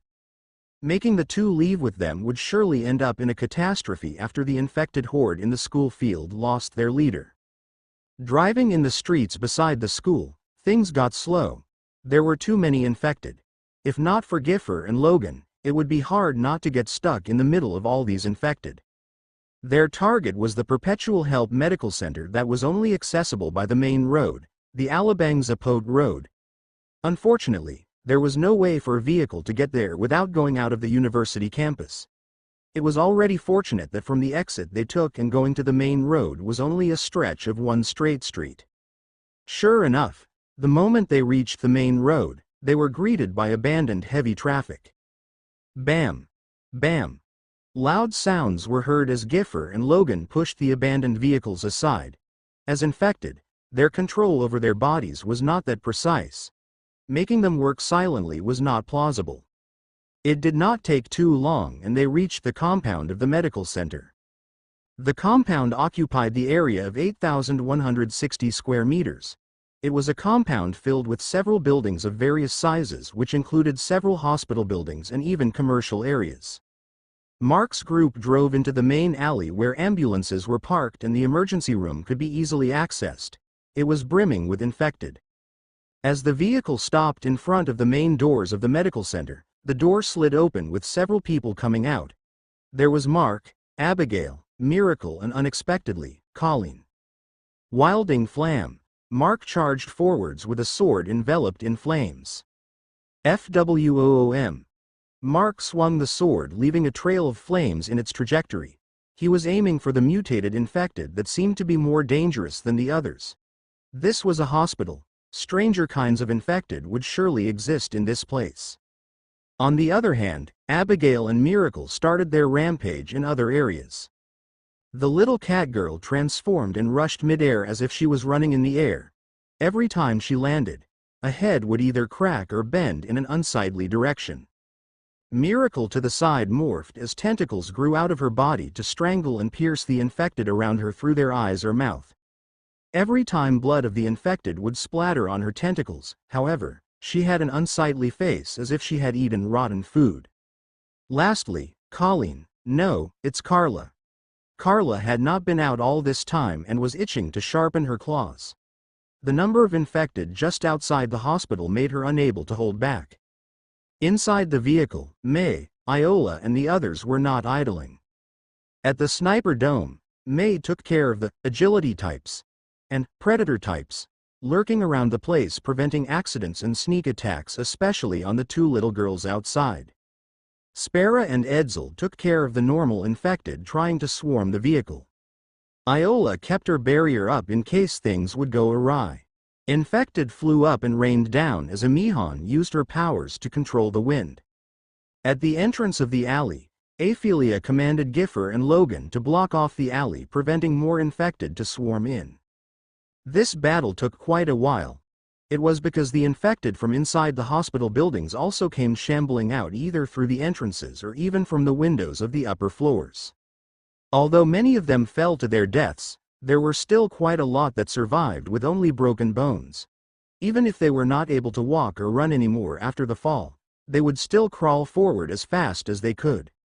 Mark found it annoying as there seemed to be no end to them. If he could just use his miasma in a large scale, he would love to. However, it would surely be a risky move. Mutagen was too sensitive and could also develop into new strains due to paranormal energies. Amy's case was a good example of this. Although it was fun for him to create something and, possibly, tame it, it was only when things were being observed by him. He did not want to create something unknowingly and end up creating a catastrophe. Like how it happened in Arielis. A trial that had gone wrong started that world's end as far as Freed knew. Creating a storm of miasma in a highly infested area was not ideal in any way. Well, unless something like Garvlam appeared. If that was the case, he would have no other options left. With a more than straight of 40 minutes of fighting, the number of infected coming lowered. Mark did not know whether they already killed all the infected in the compound or not, but sure enough, there were too many. Just the alley right now was probably littered by more than 1,000 bodies of infected, causing the stench of blood to permeate the area. It was not an ideal place to work because of this mess. And thus, Logan's first personal assignment happened. Day 59 to 9:22 a.m. Perpetual Help Medical Center Compound, Alabang Zapote Road, Barangay Pamplona Trace, Las Pia plus or minus as Metro Manila. The stench of blood, incomplete dead bodies scattered everywhere, and the agitated infected that wanted to enter the alleyway, that was the aftermath of the battle that occurred in front of the main building of the medical center. There were more than 1,000 dead bodies around. That was more than enough to make anyone with a weak stomach to vomit.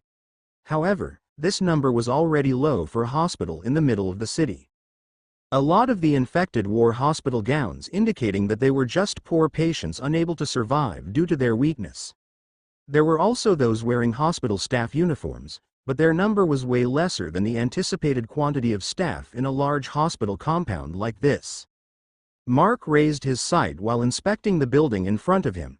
According to the map Philip drew, The temporary blood bank was actually on the first floor of the extension building behind this one. However, the only way to get there was to go through this building. Still, Mark could not help but notice. The longer he stared at the hospital, the creepier it became. Hospitals were always known to be the kind of locations with eerie vibes. Negative energies filled these kinds of places way more than graveyards had. While staring at the building, Mark felt a bit dizzy. Being an empath did not only mean that he could only feel emotions directly from people. Sometimes, the lingering energy from extreme emotions left behind was more dangerous. In hospitals, there were plenty of these kinds of lingering heavy sentiments. If possible, Mark would not go to these kinds of places. Even before the outbreak, he avoided buildings such as this. Fighting infected hordes felt way better than this. Nevertheless, he had no choice. The blood bank in the university moved here temporarily because of renovations. It was totally the worst timing. "Gerger, are you okay?" May asked as she saw him shaking his head. "I'm fine, don't worry." Mark smiled. "Let's go." Hearing the question, May nodded. This time, it was only Mark and May who would enter the hospital while everyone else remained outside. Hospital hallways were always known for being small. Even though having more people would usually increase the survivability of a group in a zombie apocalypse, it would be quite the opposite in stuffed places with a high population like hospitals. With more people, it would be hard to maneuver around the cramped hallways while watching out for possible ambush in every corner. Friendly fire would be easier to happen when there was very little space to fight in. If there was only Mark and May to go inside, the two of them could easily avoid such issues as both of them had the ability to move from place to another quickly. Furthermore, the initial entry did not need a lot of people in this case. What Mark wanted to do first was to scout the actual location of the temporary blood bank. Once he found it, that was when he would formulate a plan to move the blood bags out of the medical center as efficiently as possible. While the cleanup outside was still happening with Iola guiding Odalina to search for mutagen stones, and Aphelia making Logan eat the corpses, Mark and May entered the hospital from the main entrance. The two cautiously entered the main lobby, the area that was very likely to be the most spacious in most hospitals. As Mark expected, not all the infected came out despite the commotion they caused outside earlier. These infected were not the fast types, however. While most of them were eaters, the type of infected that had dead bodies, the others were either those that were already disabled before they even turned or those that damaged their bodies after they turned. In the lobby, there was even an infected with no lower limbs. It was not a new injury, however, as the stumps had already healed long ago. Probably, the limbs had already been cut in an operation for quite some time already. Ignoring the struggling infected on the floor, Mark and May readied their weapons and rushed in. Right now, Flam was sheathed on Mark's back while his other weapons were hidden in his cloak. May, on the other hand, had an assault rifle on her back and two pistols on her waist. However, the two wielded different weapons. No, it was not really different as these weapons were not really new ones. They both held crossbows, the very same crossbows Mark made at the mill back then. However, both crossbows had already been remodeled with blood metal to make the weapons stronger. These weapons were the best for this time as they only needed to infiltrate and not cause as much commotion inside. If they needed to kill something, these crossbows could do it silently. Mark and May made their way across the lobby and into the hallway further inside. They were lucky that the temporary blood bank was on the first floor. Because of that, they only needed to follow the general directions on the map. Swoosh! A crossbow bolt was fired as an infected shambled out of one of the open rooms onto the center of the hallway. As Mark expected, all sorts of strange infected could be found here inside the hospital. The one that May killed just now was one of those. It was an infected with yellowish spots on its skin that would seem to be very likely to explode in the slightest contact. There was another one whose body was too bloated that it blocked the entire width of the hallway. Without any choice, Mark used Flam to cut the infected into pieces and clear a way for them. In the midst of the exploration and about midway the distance they needed to traverse to the area where the temporary blood bank was, they heard something. Uawa. Uwaa. Uawa. A voice of a crying baby could be heard echoing in the hallways. Hearing the eerie voice, May could not help but turn to Mark to see what he thought of. Mark shook his head. As an empath, he should be able to tell if there was a baby around. However, he could feel nothing. There was no living baby around the area to make such noise. This brought Mark into two guesses. The sound could either be coming from an infected infant that mutated into something that could mimic a human infant to catch prey, or worse, something that they could not see at all. As there was no way that it was a human infant, the two carried on. It was until they reached the next corner, an area further behind the main building. Both the two of them stopped on their steps with frowns on their forehead. The hallway was dark. Not because there were no windows or rooms to illuminate the place, but because of the wall, floor and ceiling covered with a flesh-like membrane. The membrane was rather thick, as it seemed to be about half an inch to about a whole inch thick.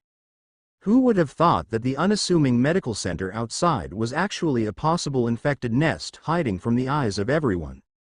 As the situation was unusual, May turned to Mark with a meaningful stare, and Mark replied with a gesture that they would continue onward.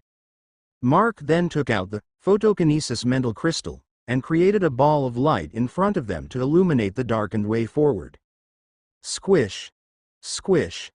Each of their steps caused a squishy sound as the two walked over the floor covered with flesh-like membranes. The stench was quite nauseating.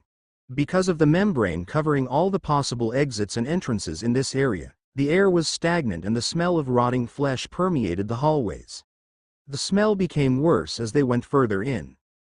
Then, Uawa, Uwaa, Uwa, Uawa, Wa, Uwa, Uyuwa, Uawa, Uwwwaa.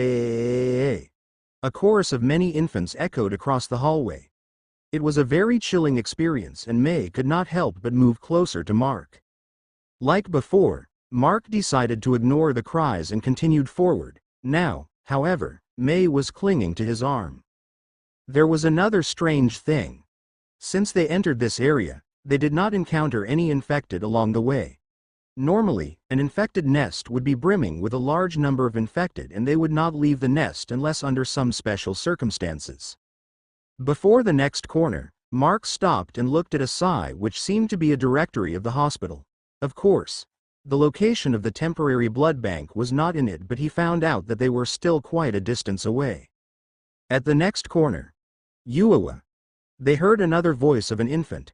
This time, however, it was not a cry similar from before. It was more of an eerie moan. Mark and May continued forward, now in a very cautious state. Uuwaa. The eerie infant voice continued and was getting louder for every second that passed. Uuwaa. Finally, Mark shot the ball of light forward, illuminating the area up front. And the horror scene finally happened. A baby could be seen crawling upside down on the ceiling. The baby seemed to be about a month or two old. Its head was twisted backwards, staring at Mark and May with its head upright and its body upside down on the ceiling. Its right eye was half closed while its left eye was hanging out of its sockets. Aside from those infected-like traits, the most prominent thing on the infected baby's body was its umbilical cord that was still attached. However, the umbilical cord was not cut short but was actually horrifyingly long. It was too long that it led somewhere else while hanging unstably and swinging side to side. Without further ado, Mark shot his crossbow. Plop. The infected baby fell on the floor with a squishy plop as its head was pierced by the bolt of Mark's crossbow. RRRUUUUAA.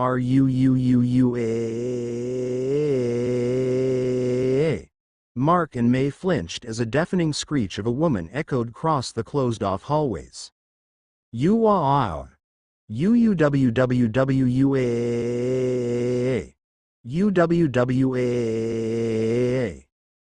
UUUWWWWAA. Lumps appeared on the membranes on the walls, ceiling, and floor. Each lump moved at fast speeds and all of them came from both in front and behind. Each lump was accompanied by eerie voices of infants. Splurt, splurt, splurt, splurt. One by one, the unsightly-looking babies burst out of the lumps on the fleshy membrane. While all of them had different appearances, the unbelievably long umbilical they had connected to their bodies. The weirdest part in that was some of them had their umbilical cords attached to the wrong places on their bodies. In any case, they were surrounded. Mark grabbed May's hand and the two vanished in a puff of black mist. Inside the subspace, Mark and May continued to move forward, leaving who knows how many infected babies were there. As they ran, the two could not help but notice that the umbilical cords, like electrical wires on electric posts, went somewhere else. Mayor, we'll check what kind of abomination this umbilical cords lead to. Are you in? Mark asked as they stopped at the stairs leading to the upper floor. The same way where the umbilical cords hanged and headed to. Let's go. May replied, readily grasping Mark's hand tightly. They did not take the stairs on foot, but Mark used his shadow mist movement to follow the leads. It was not far from the stairs on the second floor, the maternity ward along with the nursery. And there, Mark saw a 2.5-meter tall abomination. A woman with a bloated body plastered onto the wall of the maternity ward. And all those umbilical cords connected to the infected babies, those were connected to her stomach that had a huge gaping hole. Day 59 to 9:46 a.m. Maternity ward, Perpetual Help Medical Center, Central Compound Building, 2nd floor, Alabang Zapote Road, Barangay Pamplona Trace, Las Piñas plus or minus as, Metro Manila. Well, this is disgusting. Mark murmured. A huge obese woman with a bloated body and overly huge stomach, the monster was plastered on the walls inside the nursery. However, it did not look like she was there by coincidence. It was more like she was one with the flesh membrane that covered almost everything in this area of the hospital. The most disgusting thing about her was that instead of a navel, at the center of her bloated stomach was a hole that was large enough to fit an adult human head. From that hole, dozens upon dozens of umbilical cords extended out like electrical wiring that was bound to be faulty no matter how someone would look at it.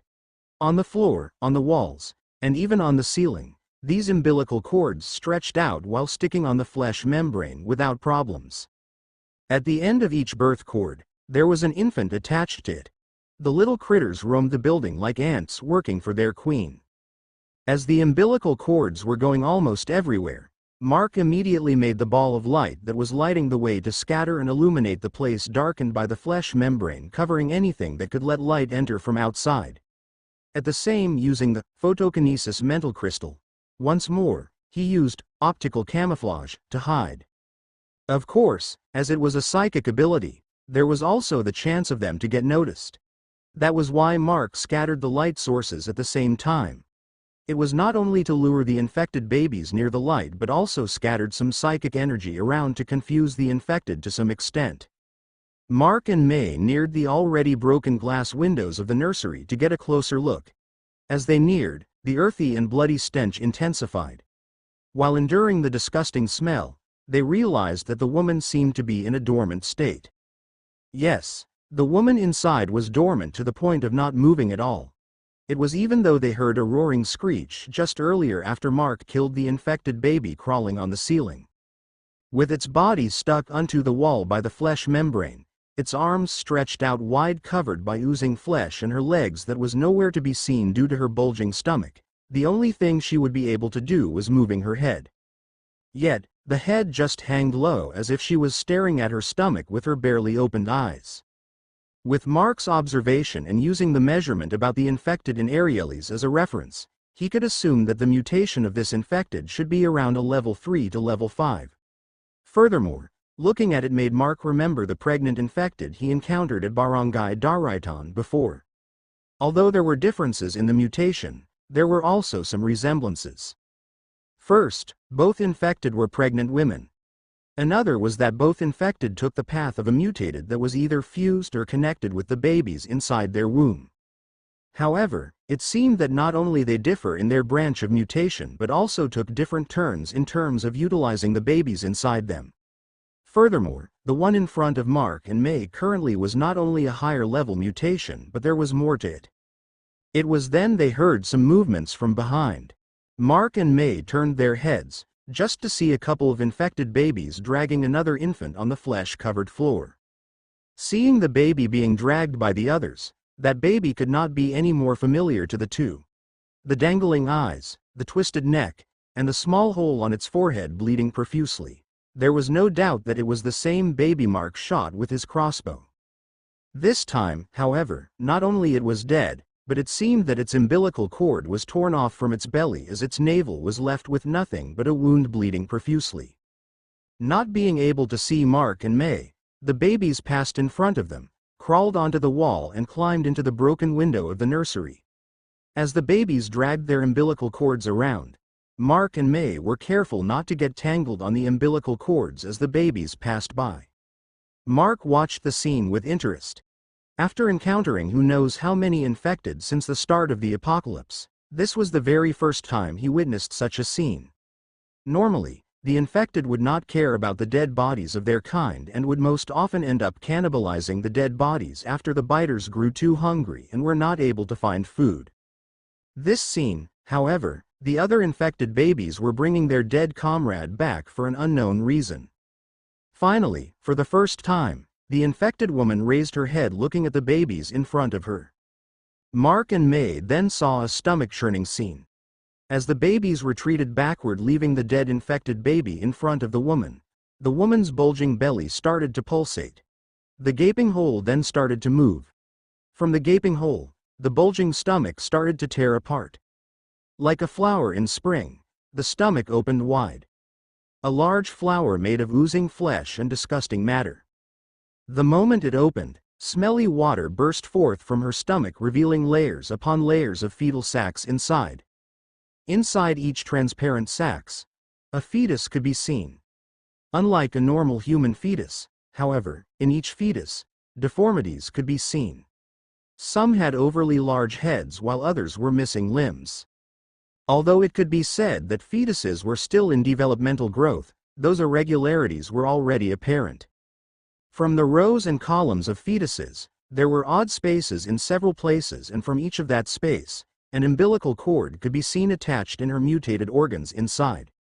Some of those birth cords could be seen attached to the few babies in front of her. Seeing that scene, there was only one thing that entered Mark's mind and he started to stealthily take pictures of the infected woman and the babies around her. A new type of infected. Mark frowned. There was no doubt that his infected woman was capable of reproducing on its own. Furthermore, to ensure that the babies she gave birth to would grow, they were kept connected unto the mother's body and was limited from going out of the nest. It was no wonder they did not encounter any infected baby outside despite their large numbers inside this area of the hospital. Mark also felt suspicious before as to why the numbers of the infected babies here were rather large compared to the capacity of the nursery and the possible number of babies that could be delivered in a day even before the apocalypse. Since he also noticed the irregularities in the bodies of the babies, seeing the fetuses in the woman's stomach revealed where they came from. Gurgur.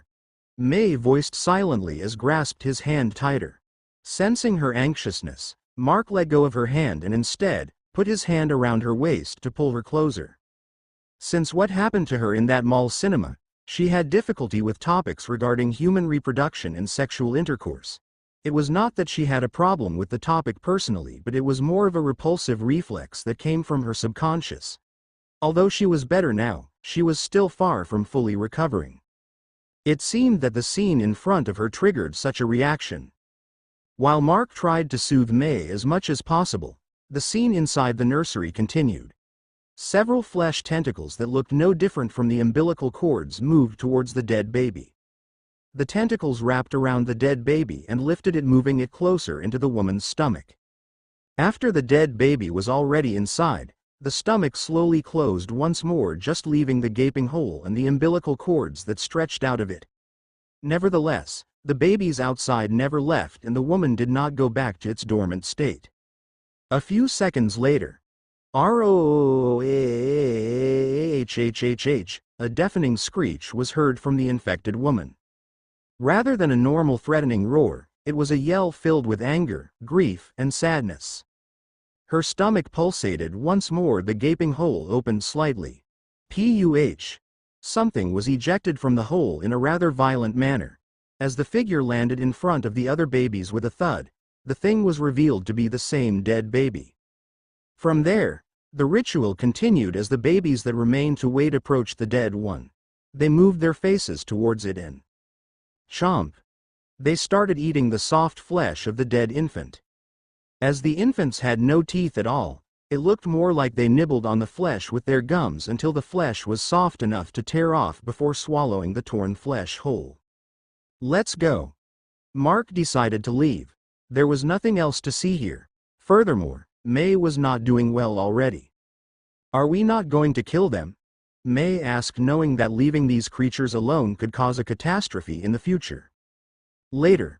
Our primary goal is to find the blood bank on the first floor.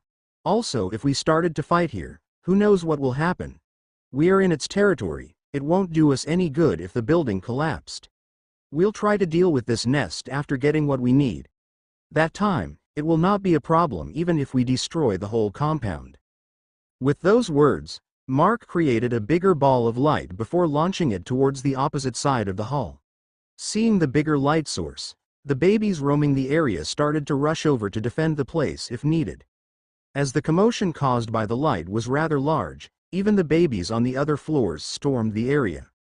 With the patrols gone, Mark and May traversed the place easier. It did not take them long and found the temporary blood bank. However, if they did not have the map drawn by Philip, it would be hard to find this place because the door was covered with flesh membrane.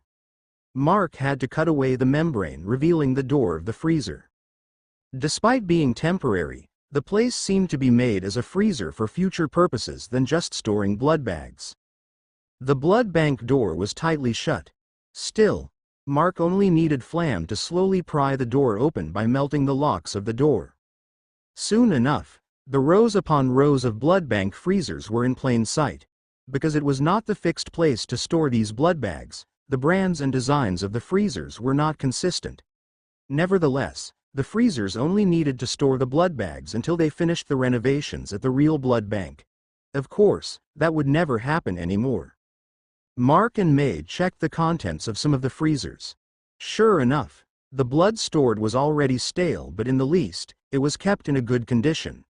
The blood here was more than enough to customize 2 lorries.